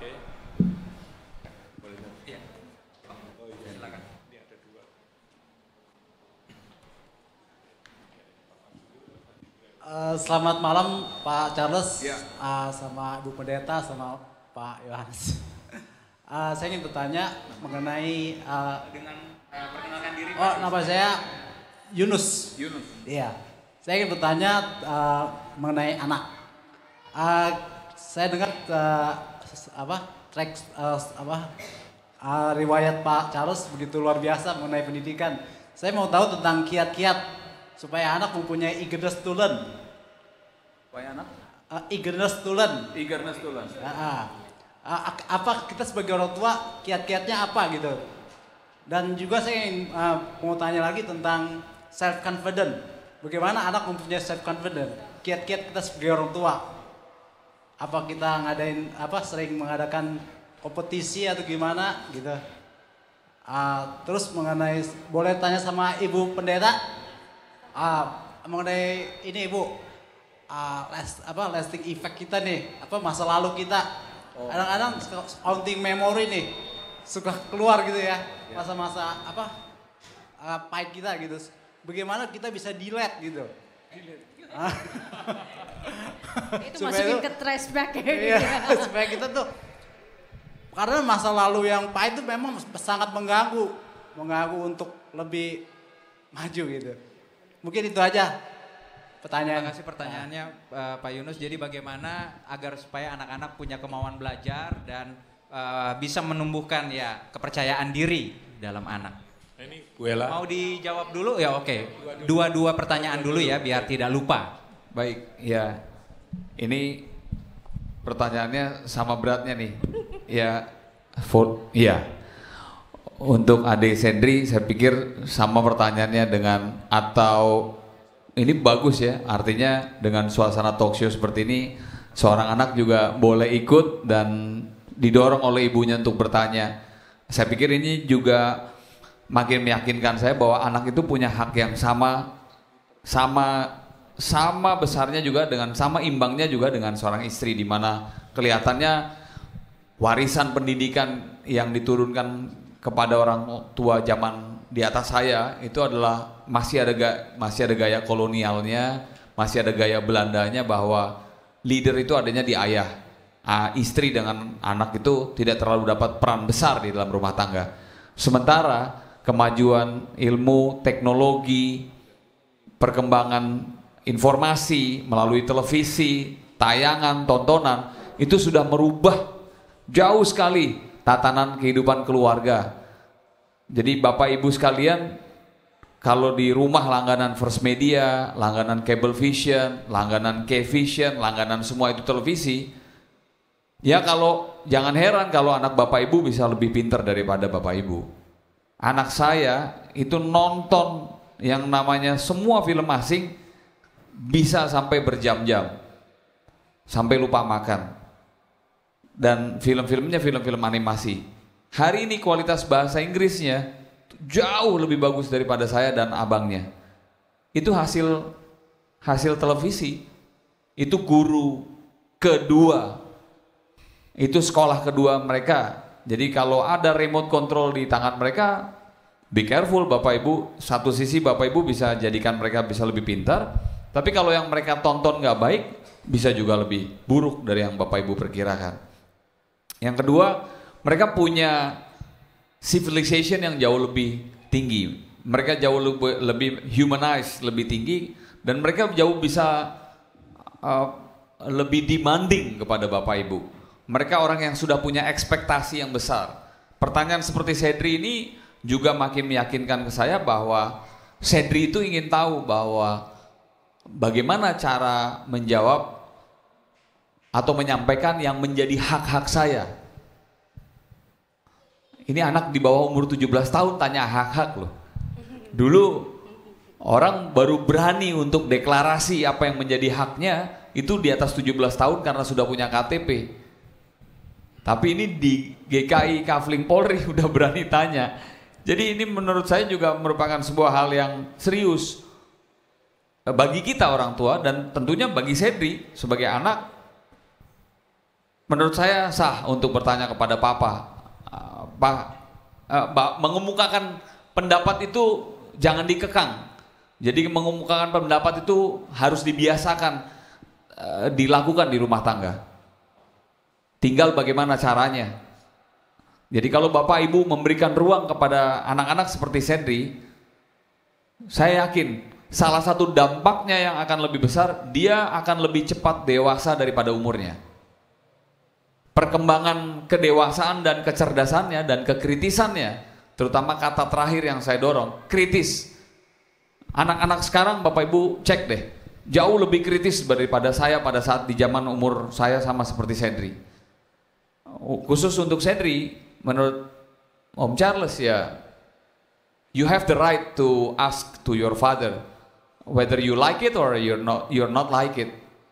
The place that he brings you to some dinner or lunch or somewhere, you have the rights to ask. Karena itu ciri-ciri yang Tuhan Yesus lakukan, Sedri. Sedri baca Alkitab dan buka Alkitab, Tuhan Yesus sudah mengkritik orang Farisi jauh pada saat dia masih berada di bawah umur 12 tahun. So you have to do it. You have to do it, but you have to do it with nice way. If you would like to criticize your father, criticize with a Christian way. Kalau Sedri mau kritik papa dan mama, boleh, tapi lakukanlah itu dengan baik sayang. Karena di satu sisi yang lain, Tuhan Yesus dan orang tua kita yang lain juga mengajarkan, we have to respect our parents. Hormatilah ayah ibumu, karena itu tertulis di 10 perintah Allah, 10 perintah Tuhan. It's okay to be a criticized student. It's okay untuk bisa jadi orang yang kritis, tapi at the same time, you have to say it nicely and gently. Tetap harus kritis boleh, kata-katanya kesimpulannya begini, kritis boleh, tapi tetap harus menyampaikannya dengan sopan. Kenapa? Karena dua hal itu adalah perilaku Tuhan Yesus. Bahkan Tuhan Yesus lebih ekstrim. Pada saat zaman Tuhan Yesus mengkritik orang Farisi, dan karena kekritisannya itu Tuhan Yesus tidak disukai. Tapi hari ini kalau kita boleh belajar, nggak perlu orang lain yang kita kritik itu sakit hati, tapi tetap dengan kualitas kecerdasan kita sampaikan. Itu jawaban Om Charles buat Cedri. Mudah-mudahan tetap bisa memberikan kritik dan masukan kepada papa dan mama, tetapi harus dilakukan dengan sopan. Dan Cedri harus terus lakukan itu, harus terus pintu kritis itu dibuka untuk anak-anak kita. Pak Yunus, pertanyaannya menarik. Pertanyaan menarik adalah bagaimana kiat ataupun supaya anak-anak itu punya eagerness to learn. Makin Bapak ingin menunjukkan kepada anak bahwa Bapak adalah guru yang baik, termasuk saya, itu biasanya makin anak tuh makin mau muntah gitu. Atau misalnya kita katakan kepada mereka, who is the best daddy in the world? Mereka juga udah bilang, do I have another option? Misalnya, siapa ayah terbaik di dunia? Seorang anak yang kritis seperti Cedri atau anak saya mengatakan begini, ya kan lo udah tahu juga jawabannya siapa, kenapa lo harus tanya itu lagi ke gua? Ya jawabannya lo lah. Itu kan kualitas jawaban dari sebuah anak yang merasa terpaksa menjawab gitu. Nah, hal-hal seperti itu sering saya lakukan di rumah. Maksudnya saya senang banget gitu kalau anak saya tuh kalah dibanding saya. Ayo, siapa bapak paling baik di dunia? Gue kan gitu. Sebetulnya saya kalau ditambahin kalimatnya bisa saya tambahin gitu kan gitu. Ya dia udah bilang, Pak gak usah kamu tanya juga, saya juga pasti jawabannya ya itu kan. Karena kalau saya jawab orang lain pasti saya dimarahin. Atau saya disuruh keluar dari rumah ini. Jadi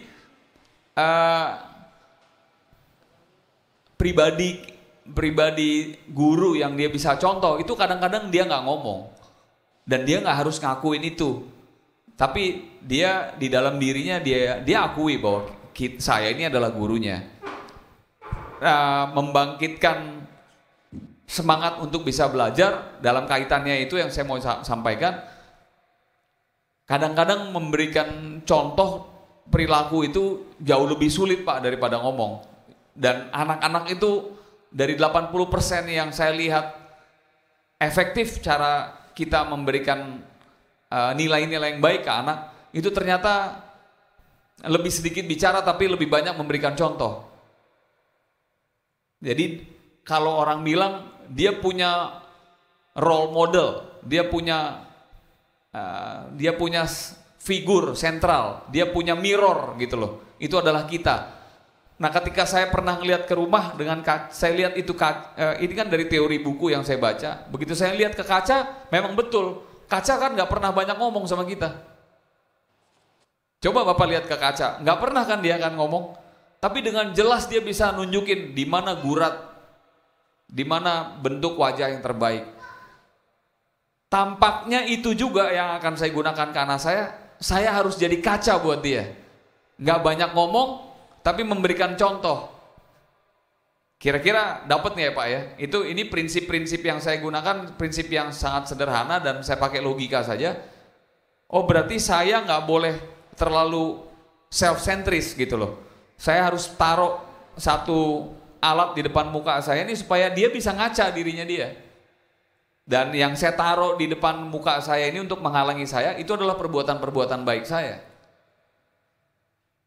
Nggak banyak ngomong tapi cukup memberikan contoh-contoh hal-hal yang menarik untuk bisa diikuti oleh anak. Ruang-ruang untuk belajar memberikan daya kritis kepada anak. What do you think about this guy? Ini ada orang menjadi center of attention di negara kita hari ini. Karena kemarin pergi ke luar negeri, terus ketemu sama pemimpin besar di sana. Tapi sampai di Indonesia, diolok-olok oleh orang lain. What do you think? Nah, hal seperti itu dia udah mulai jago loh Pak. Anak saya udah bilang, they go to United States with these countries, not by their money. They are not supposed to do like that because they are representing Indonesia. Harusnya kalau dia pergi ke luar negeri, dia attitude-nya harus seperti ini. Jadi poin yang saya mau sampaikan, untuk membuat seseorang itu untuk eager untuk belajar, orang tua itu ternyata punya peran untuk melemparkan pertanyaan kritis. Ketika kita merasa diem aja dan merasa bahwa ini semua sudah selesai, anak merasa seorang anak itu merasa bahwa bapaknya tuh nggak lebih pintar dari dia. Salah satu cara untuk membuat kita itu bisa dianggap lebih cerdas, itu adalah melemparkan pertanyaan cerdas. Tanpa harus bilang, lo harus jadi gini, lo harus jadi gini. Di dalam mindset anak, dia juga bilang, ya kalau cuma ngasih tahu begitu ya juga gue tahu lah, gue harus ngapain. Jadi orang tua, ketika kita sudah merasa bahwa sekolah kita sudah selesai, that's it Pak. Anak bapak akan mulai cari role model lain di luar sana yang lebih pintar. Jadi saya sampai hari ini juga suka ngerasa nggak nyaman gitu kalau ketemu dengan ayah saya. Ayah saya tipikal yang orangnya mencecar pertanyaan. Tapi setelah saya nggak bersama dengan ayah saya, pulang atau sekarang nih saya lagi mengingat-ingat, now I know kenapa dia lakukan itu ke saya. Supaya figur sentral leadershipnya itu tetap ada di dia gitu loh. Dan saya pikir jangan-jangan ini juga, mungkin Bu Pendeta bisa klarifikasi, jangan-jangan ini juga yang dilakukan oleh Tuhan Yesus. Ketika dia terus berkumpul bersama dengan murid-muridnya, Tuhan Yesus itu saya yakin tipikal juga pribadi yang suka men-challenge orang lain. Tapi dengan pertanyaan, nggak menghakimi orang lain. Beda itu Pak, menghakimi dengan bertanya. Jadi saya pikir ciri-ciri Tuhan Yesus itu perlu kita tiru. Always be criticized dan bertanya kepada orang lain. What is your opinion? Karena dari cara berpikir orang lain, kita tahu apa isi dan gagasan otak mereka, termasuk anak kita. Yang berikutnya adalah soal self-confidence. Bagaimana cara membangun kepercayaan diri untuk seorang anak. Memberikan kesempatan untuk bisa, kalau dikaitkan dengan kompetensi saya Pak hari ini. Saya hari ini menulis buku tentang public speaking, dan di dalam buku-buku saya itu persoalan manusia Indonesia sebagian besar adalah self-confidence. Banyak anak pinter di negara ini, tapi nggak banyak anak pinter yang bisa mengungkapkan gagasannya. Salah satu contoh ataupun tindakan nyata yang bisa Bapak lakukan adalah memberikan kebebasan kepada anak untuk bisa melemparkan gagasan dan idenya di rumah tanpa Bapak batasi. Jadi sering melatih anak untuk menyampaikan pendapatnya, melakukan self-presentation. Saya mau lihat deh, saya dengar kamu juara ya kemarin di sekolah presentasi. Boleh nggak Dedi lihat lagi materi presentasi yang kamu juara? You know Pak, dia langsung naik ke atas, dia ambil itu laptop, dia buka, this is my presentation Dedi. That's so powerful Pak. Tanya, presentasi apa yang pernah kamu lakukan di depan kelas terakhir yang membuat guru kamu senang? Itu akan dikenang seumur hidup oleh dia. Dan itulah saat-saat terbaik yang Bapak bisa berikan kepada dia. And I do it. I did it. Saya di rumah selalu memberikan kesempatan, nak, boleh nggak Dedi spare 15 menit untuk lihat presentasi kamu? Saya dengar kamu kemarin, kata mama juara ya di sekolah. Kamu ikut live in, seminggu di rumah orang-orang miskin di Jogja, terus kamu presentasi di depan sekolah, boleh nggak? Oh boleh Dad, dengan senang hati. Bagian itu ternyata yang mereka paling cari dari kita. Bukan bagian kita nasihatin dengan telunjuk kita. Oh saya mau nangis Pak. Begitu saya dengar bahwa saya tahu Tuhan kemana aja selama ini. Now I know the secret of teaching my kids. Kasih dia tempat dan kasih dia kepercayaan. Jadi kepercayaan diri sebagian besar umat Kristen dan bangsa Indonesia itu justru hilang di rumahnya dan hilang di meja makan. Karena apa? Pada saat di meja makan jadi kita yang presentasi ke anak kita. Gak boleh, itu udah saatnya mereka Pak. Kita udah dapat selama ini. Seperti kata mereka menutup jawaban saya. Dad, lo ngomong melulu, bukannya sebelum lahir lo udah ngomong. Ya udah kalau di rumah bagian gua, lo diem aja. Itu Pak. Jawabannya. Terima kasih. Selanjutnya Bu Yael menanggapi pertanyaan. Iya, mungkin boleh kasih input juga sedikit ke Cedric ya, maksudnya termasuk juga ini kaitannya dengan ilmu parenting buat saya. Karena sometimes anak ketika bilang I don't want to do this gitu ya, aku nggak mau ikut ke sini, aku nggak mau makan ini, kadang-kadang orang tuanya tetap maksa gitu ya. Jadi kadang-kadang kita sebagai orang tua juga perlu untuk bertanya, oke, kamu mau apa dan kamu mau kemana? Kenapa kamu mau ke situ? Itu kaitannya juga mungkin dengan berpikir kritis. Kenapa kamu memilih makan di tempat ini ketimbang makan di tempat itu? Dan itu saya pelajari dari saudara-saudara. Karena kakak sepupu saya banyak banget. Dan saya mungkin sepupu paling kecil dari 56 sepupu. Dan sepupu saya sudah punya anak semua. Dan saya melihat bagaimana sepupu-sepupu saya mendidik anak-anaknya begitu. Karena keluarga saya terlalu besar.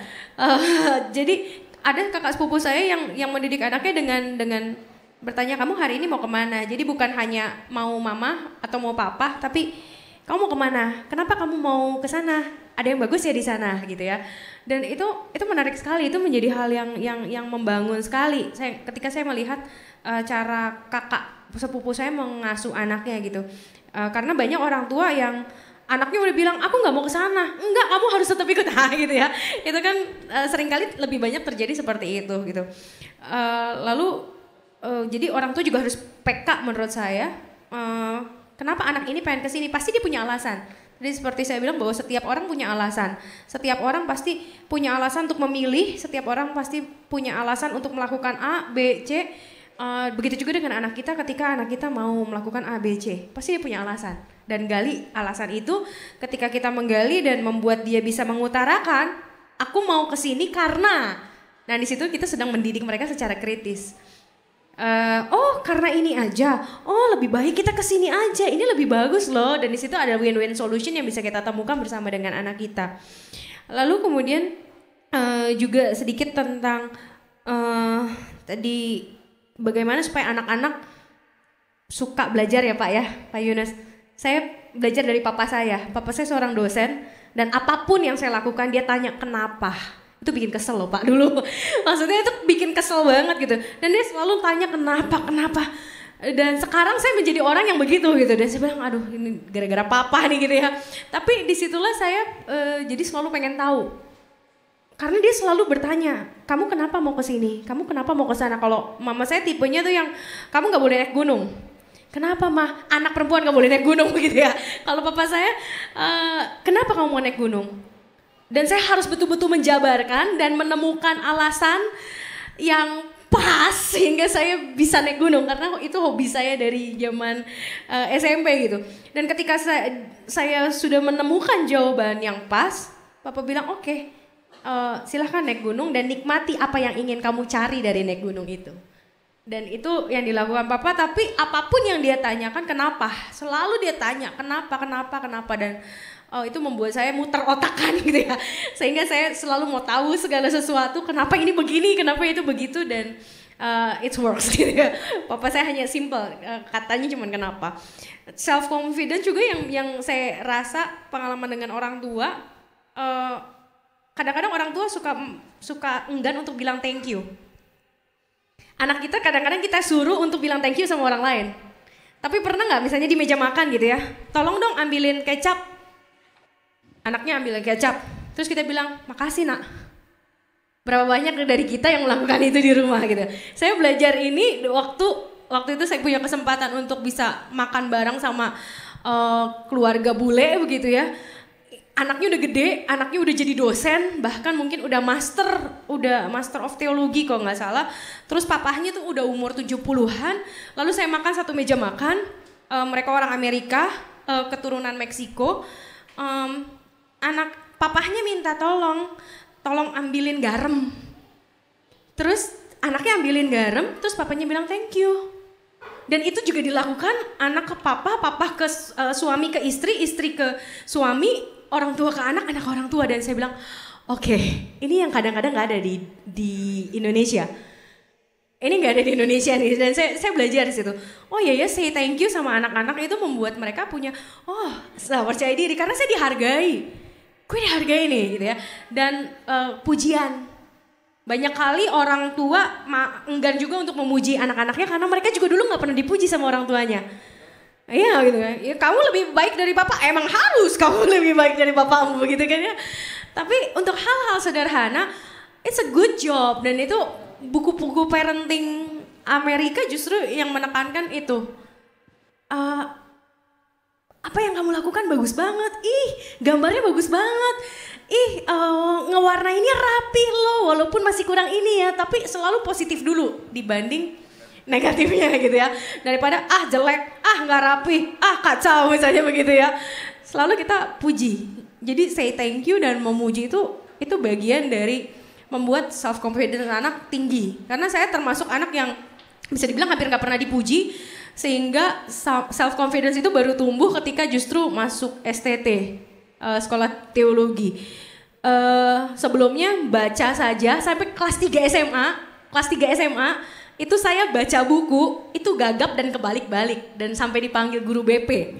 Saya sempat berurusan lama dengan guru BP karena guru BP bilang, ya El, kamu itu udah kelas 3 SMA, masa baca masih kebalik-balik. Aduh, saya bilang saya nggak tahu gimana karena kayaknya takut, malu dan lain sebagainya. Dan kalau sekarang saya bisa baca Alkitab yang kecil-kecil gitu tanpa terbalik, itu saya bilang puji Tuhan banget gitu ya. Itu proses yang buat saya sendiri gak mudah karena saya harus dorong bahwa kamu bisa baca tanpa terbalik gitu ya. Kamu bisa baca tanpa salah dan itu sulit banget gitu. Jadi ya mulai untuk say thank you itu penting. Dan ngomongin soal masa lalu gak bisa di-delete Pak. Ya, kalau bisa di-delete puji Tuhan saya bilang ya. Tapi sayangnya masa lalu gak bisa di-delete. Jadi bagaimana kita melihat sisi positif dari masa lalu. Bagaimanapun saya ada sekarang karena masa lalu saya. Saya gak bisa lepas dari masa lalu saya karena masa lalu saya yang membentuk saya. Mau itu pahit, mau itu manis, itu membentuk saya seperti sekarang ini. Dan saya mensyukuri setiap proses yang Tuhan izinkan terjadi dalam hidup saya. Sehingga saya menjadi pribadi yang belajar dari kesalahan, belajar dari kepahitan, belajar dari hal-hal negatif. Sehingga masa lalu tidak melulu jadi negatif, tapi masa lalu bisa menjadi pendorong kita untuk menjadi pribadi yang lebih baik. Karena gimana pun gak bisa di-delete gitu ya. Otak manusia kalau bisa di-delete itu waduh luar biasa. Itu menyenangkan sekali, saya harus katakan menyenangkan sekali. Tapi sayangnya Tuhan menciptakan otak kita untuk tidak mendelete tapi belajar dari masa lalu yang terpahit sekalipun. Bagaimana mengatasi? Menyingkirkan sementara gitu ya. Sebenarnya jangan sampai disingkirkan sementara Pak. Karena ketika kita mulai menyingkirkan sementara, dia akan kembali. Memang gak bisa di-delete. Artinya harus dihadapi. Face it. Itu yang susah Pak. Tapi kalau kita menyingkirkan sementara, itu hanya akan menjadi gundukan masalah. Lalu kemudian tiba-tiba jebruk datang jatuh semua gitu masalahnya. Karena kita hanya menyingkirkan. Kita tidak menyelesaikan. Jadi masa lalu buat saya harus diselesaikan. Ketika karena masa lalu itu ada, pasti ada misalnya masalah begitu kan. Ketika kita bisa menghadapi masalah itu, menyelesaikan masalah itu, clear. Oke, ini hanya menjadi masa lalu, tidak menyakitkan, tetap bisa diingat tapi tidak menyakitkan lagi. Nah itu proses Pak. Proses yang harus kita alami justru ketika kita hadapi masa lalu dan kita deal with it, kita evaluasi kenapa ini terjadi di masa lalu, kenapa masa lalu ini bisa begini dan bukan begitu. Dan ketika kita bisa berdamai dengan masa lalu itu, masa lalu mau diingat sampai tua pun gak masalah karena sudah tidak menimbulkan rasa sakit. Begitu. Ya, kurang lebih seperti itu. Itu ilmu psikologi, Pak. Tapi dalam kenyataannya susah, Pak, memang gitu ya. Tapi paling tidak menghadapi, mengevaluasi masa lalu sehingga itu tidak menjadi masalah di masa depan ataupun masa kini yang menghambat kita. Itu penting, karena saya sendiri punya PTSD. Kalau Bapak Ibu sekalian pernah dengar PTSD, PTSD itu singkatan dari Post Traumatic Syndrome. Saya punya trauma-trauma masa lalu yang nggak bisa, bukan hanya keinget Pak, tapi kalau tiba-tiba muncul, saya akan kalap. Jantung tuh, dan itu kaitannya ke fisik, jantung deg-degan, keringat keluar, dan saya nggak bisa kendaliin diri. Bisa nangis sampai ngejerit. Itu PTSD, saya harus deal with PTSD saya. Jadi kalau ada hal-hal yang mengganggu, itu saya bisa kalap yang nggak bisa ditahan sama suami saya juga begitu. Dan di situ hanya suami saya cuma bisa doain saya, baru saya tenang begitu. Tapi itu sesuatu yang kaitannya mungkin dengan ada sindrom yang memang sulit untuk diatasi. Tapi kalau hanya sekedar ingat, kita bisa, nggak masalah gitu.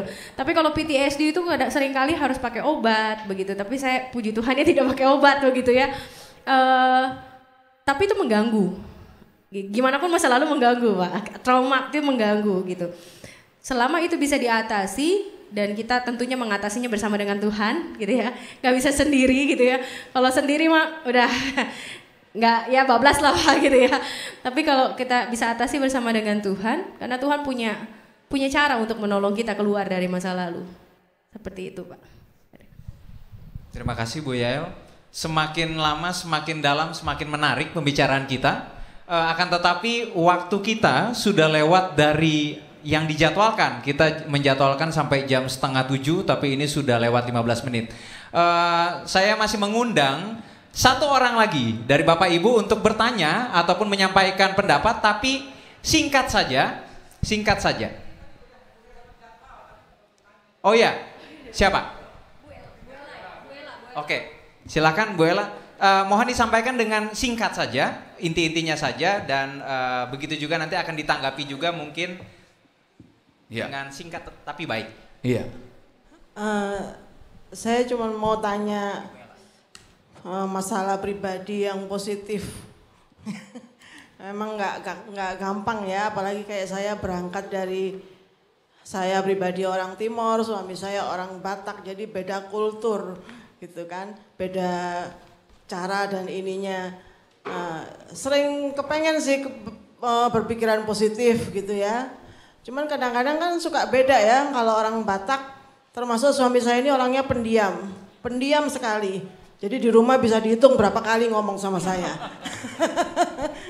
Nah, sering begitu. Di rumah itu kaku, ngomong apa adanya, nggak panjang lebar, nggak ini makan apa gitu. Nah, cuman kalau saya perhatiin, nanti hari ini kita kumpul di rumahnya abang ini, aku bilang gitu. Oh ya udah, nanti aku dari kantor langsung aja ke sana katanya. Cuman kalau saya perhatiin, kepingin berpikiran positif, cuman pikiran saya, kok ini orang kalau pulang kerja ke rumah bisa malam, tapi nanti kita kumpul di rumah abang situ jam 3 jam 4 udah bisa sampai di sana. Loh, ini orang ya maaf ya. Jadi sering begitu gitu loh. Jadi aduh gimana ya? Kepingin seperti pendeta yang bilang berpikiran positif, kepingin. Seperti kayak cara-cara makan itu juga begitu. Ya. Udah kita doa masing-masing ya lah katanya. Kalau manggil saya kan manggil nama. Sekarang kebetulan udah bisa berubah karena ada anak saya yang paling kecil tuh Down syndrome kan. Ayo bang makan. Jadi anak saya yang sibuk, ayo akan katanya, dia ngambil piring apa semua dia yang siapin. Jadi dia yang atur, bapak doa, mama, kakak Roma duduk. Jadi anak saya yang Down syndrome itu yang ngatur duduk. Anak saya senangnya makannya bareng-bareng yang kecil itu. Nah begitulah, kepengen berpikiran positif tapi kalau kadang-kadang juga suka negatif juga, itu gimana caranya? Bagaimana caranya tuh Bu? Iya, terima kasih. Oke, sebelumnya terima kasih Bapak Ibu. Buku yang dibawa sebetulnya cukup banyak, tapi kalau memang penanyanya enggak sebanyak yang nanya, nanti Bu Juli yang atur saja. Tapi saya rasa kalau buku yang di tangan Bu Juli yang dari saya cukup itu. Sedri nanti dapat, terus tadi Pak Yunus ada, terus sekarang ada Ibu Ella. Silahkan dibagikan saja. Saya susah jawabnya, tapi karena saya suami ibu kan orang Batak, saya juga orang Batak, jadi saya punya tanggung jawab untuk jawab nih. Saya tadi pertanyaannya cepet langsung bertanya. Jawabannya acara seperti ini mestinya ibu bawa suami ibu. That's my answer to your questions. Karena saya sulit menjawabnya, langsung saya cari. Oh, agak enak nih. Tadi saya tanya Bu Neta, Bu, orang Batak itu di mana Bu? Orang Batak itu maksudnya suaminya ibu ada di mana? Ibu bilang nggak ada kan? Datang nggak Bu? Enggak, tapi hari ini di sini nggak ada kan? Oh, tapi nggak ada kan di sini kan? Iya, maksudnya poin yang saya mau sampaikan, kayaknya kalau ada acara seperti ini lagi ajak dong Bu. Nggak tahu gimana caranya. Waktu itu ibu bisa sampai ajak bapak menikah, itu kan ke gereja. Enggak, kadang-kadang saya juga simpel gini ngomong sama ayah sama ibu saya. Ma, kalau mau tahu kelemahannya papa, nih, pakai caranya seperti ini. Peluk, cium, selesai. Tapi di sini nih ada sakit hati, sakitnya di sini katanya deh. Alah, itu kan lagu dangdut saya bilang. Jadi sederhana kelihatannya memang saya ngomong, tapi memang nggak gampang ya. Bukan menjebak. Nanti dibawa acara ke sini dia nggak mau atau dan lain sebagainya. Tapi menurut saya, ya yang paling tepat untuk bisa memeluk suami ibu dan bisa memberikan jawaban atas persoalan kehidupan ibu ya bawa dia ke Tuhan Yesus. Dan Tuhan Yesus itu ada di gereja Bu. Nah, ini pakai logik aja jawabannya. Kadang-kadang saya juga banyak menggunakan seperti itu. Ada hal-hal yang secara duniawi saya nggak bisa selesaikan masalah-masalah rumah tangga saya. Tapi begitu kita pergi ke gereja, saya bilang pada Tuhan dan saya bilang ngomong pada diri sendiri, puji Tuhan. Nggak perlu, kalau fitness itu kan saya kadang-kadang untuk membentuk otot itu perlu ngangkat beban yang terlalu banyak. Betul nggak Bu? Kalau fitness itu mau jadi binaraga kan angkatnya yang gede. Ya itu pekerjaan Tuhan. Ketika saya mau terlalu berkuasa dan menunjukkan bahwa saya lebih powerful daripada Tuhan Yesus, ya udah Tuhan nggak dapat porsi. Sama dengan paman saya membuat sutradara membuat film, nggak mungkin kan semua film bintang filmnya cuma satu. Untuk adegan jahat dipakai ini, untuk adegan baik dipakai ini. Ya, He is our creator, so let He solve our problem also. Saya rasa kita harus libatkan Tuhan untuk masalah itu. Saya yakin kalau ibu sudah pernah bisa membawa suami ibu untuk datang, kalau orang Batak bilang langgatan, altar, mimbar. Saya yakin. Dan malam ini ibu berdoa, undang Tuhan untuk turut campur untuk memecahkan masalah rumah tangga ibu. Dia bisa menjawab lebih cepat daripada apa yang ibu duga. Ya, terima kasih Bu Ella untuk pertanyaannya. Buat saya mengubah sesuatu yang sudah menjadi kebiasaan itu sulit ya. Karena terbiasa sudah begitu dari dulu begitu ya. Bukan sesuatu yang baru. Sehingga ketika kita mau mengubah sesuatu butuh kemauan yang besar. Tapi kalau kita mengharapkan orang berubah seringkali sulit. Jadi seringkali harus dari kitanya. Nah, termasuk untuk mengubah cara untuk menghadapi beliau begitu. Karena gimana pun setiap orang sih punya kerasnya gitu ya. Kalau Bapak mungkin dari Batak, Sumatera punya keras. Suami saya orang Manado Sangir juga sama kerasnya gitu ya. Sama aja barat sama timur kerasnya sama gitu. Tapi kadang-kadang cara kita yang harus kita ubah. Selain cara tentunya perlu ada komunikasi yang lebih dalam. Sampai sejauh mana sih? Itu yang perlu dievaluasi juga sih. Maksudnya kenapa saya bilang bahwa setiap pasangan dari pacaran sampai nikah harusnya mengevaluasi hubungan mereka gitu ya. Sampai mana sebetulnya komunikasi yang terjalin di antara ibu dan bapak. Itu penting untuk dievaluasi. Sejauh mana ada waktu untuk berdua. Karena anak banyak nih. Semua butuh atensi ibu kan, semua butuh perhatian. Tapi seringkali kadang-kadang ketika kita sudah menikah kita fokus sama anak. Padahal mama papa ini butuh waktu untuk berdua, butuh waktu untuk berkomunikasi karena hidup berubah. Karena anak kita berubah, suami kita berubah. Dan suatu saat anak pada pergi dari rumah, kita nggak kenal lagi sama suami kita. Suami kita nggak kenal lagi sama istri kita. Jadi perlu ada waktu untuk berkomunikasi lebih dalam. Apalagi bapak orangnya pendiam, gitu ya. Suami saya pendiam. Kalau di rumah aja nggak pendiam, gitu ya. Tapi suami saya pada dasarnya pendiam. Tapi ketika dia diam, biasanya lebih banyak bekerja di otak sama di hati. Nah itu yang perlu kita coba gali untuk kita keluarkan apa sebetulnya yang ada di pikiran dia dan apa yang ada di hati dia.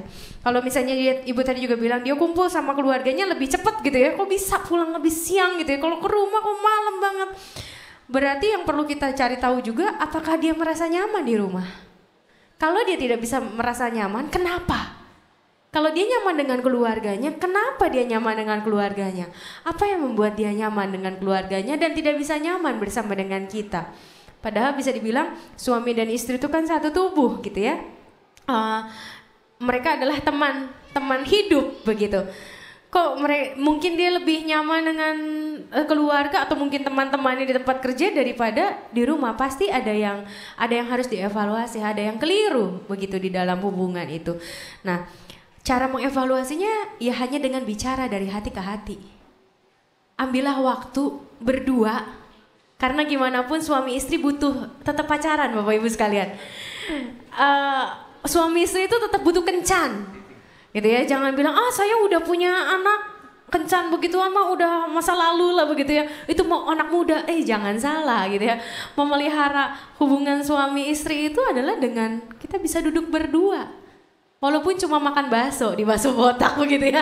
Tapi kita ada waktu untuk berdua, untuk bertukar pikiran. Sebagai suami, sebagai istri.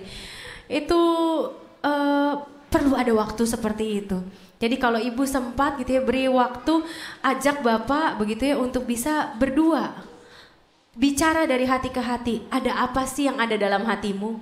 Apa sih yang ada dalam hatimu? Apa yang ada dalam pikiranmu? Karena kita nggak bisa berharap dia bicara gitu ya, orangnya diem gitu kan, mau kita ngomong satu kalimat dia satu kata gitu kan, kita satu paragraf dia tetap satu kata gitu kan ya. Tentu di situ mungkin dia nggak bisa bicara karena ada anak-anak, situasinya tidak mendukung. Tapi kalau ada situasi, ada suasana yang dibangun, dia bisa terbuka begitu. Karena yang paling tahu suami ibu adalah ibu sendiri. Gimana pun saya, Bang Charles, gitu, Kak Yohanes nggak akan pernah tahu bagaimana ini si bapak begitu kan? Karena yang setiap hari menghadapi bapak adalah ibu. Yang paling tahu karakter masa lalu, latar belakang keluarga adalah ibu. Jadi tahu kenapa dia bisa jadi pribadi yang sangat diam. Pasti tahu gitu ya, ibu yang paling tahu gitu. Dan dari situ dikupaslah pelan-pelan.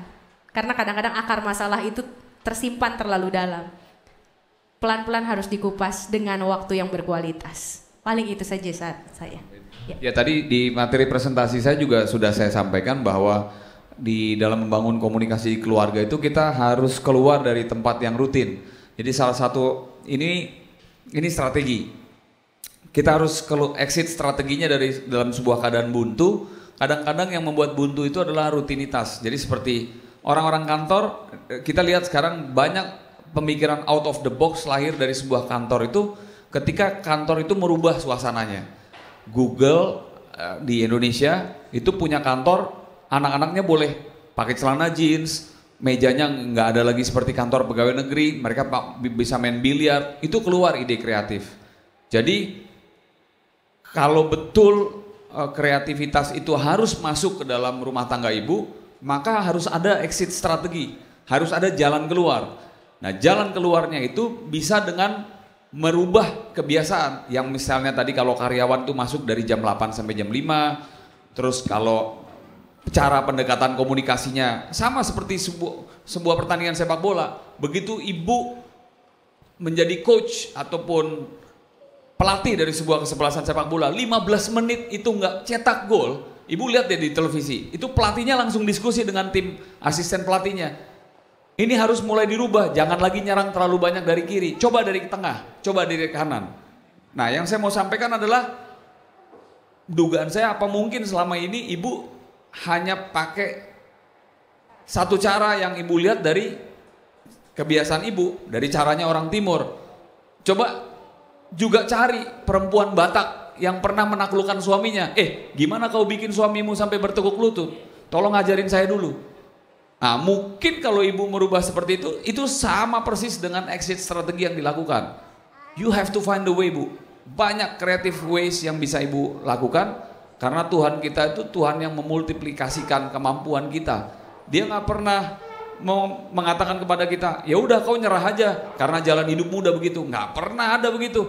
Alkitab mengajarkan 1001 cara harus kita tempuh untuk bisa kita dapatkan jawaban atas permasalahan kita. Saya kelihatannya memang saya yakin tidak mudah untuk melakukan itu, tapi saya yakin kalau ibu mau coba dari kiri, coba dari tengah, coba dari kanan, pasti bisa. Satu lagi Bu, tips terakhir, laki-laki itu tunduk dengan dua hal, pelukan dan ciuman. Kayaknya yang terakhir ini cukup berkesan bagi kita dan akan diingat ya, laki-laki tunduk dengan pelukan dan ciuman. Kalau perempuan nggak begitu. Dan spesifik Bu, istri saya tuh kalau mau menaklukkan saya, ciumannya ada di satu titik. Itu lakukan tepat di kening. Nah, nanti kalau berhasil ibu telepon saya. Terima kasih Bang Charles dan Bu Yael untuk banyak hal yang mereka bagikan di malam hari ini. Mari kita berikan tepuk tangan yang meriah bagi mereka berdua.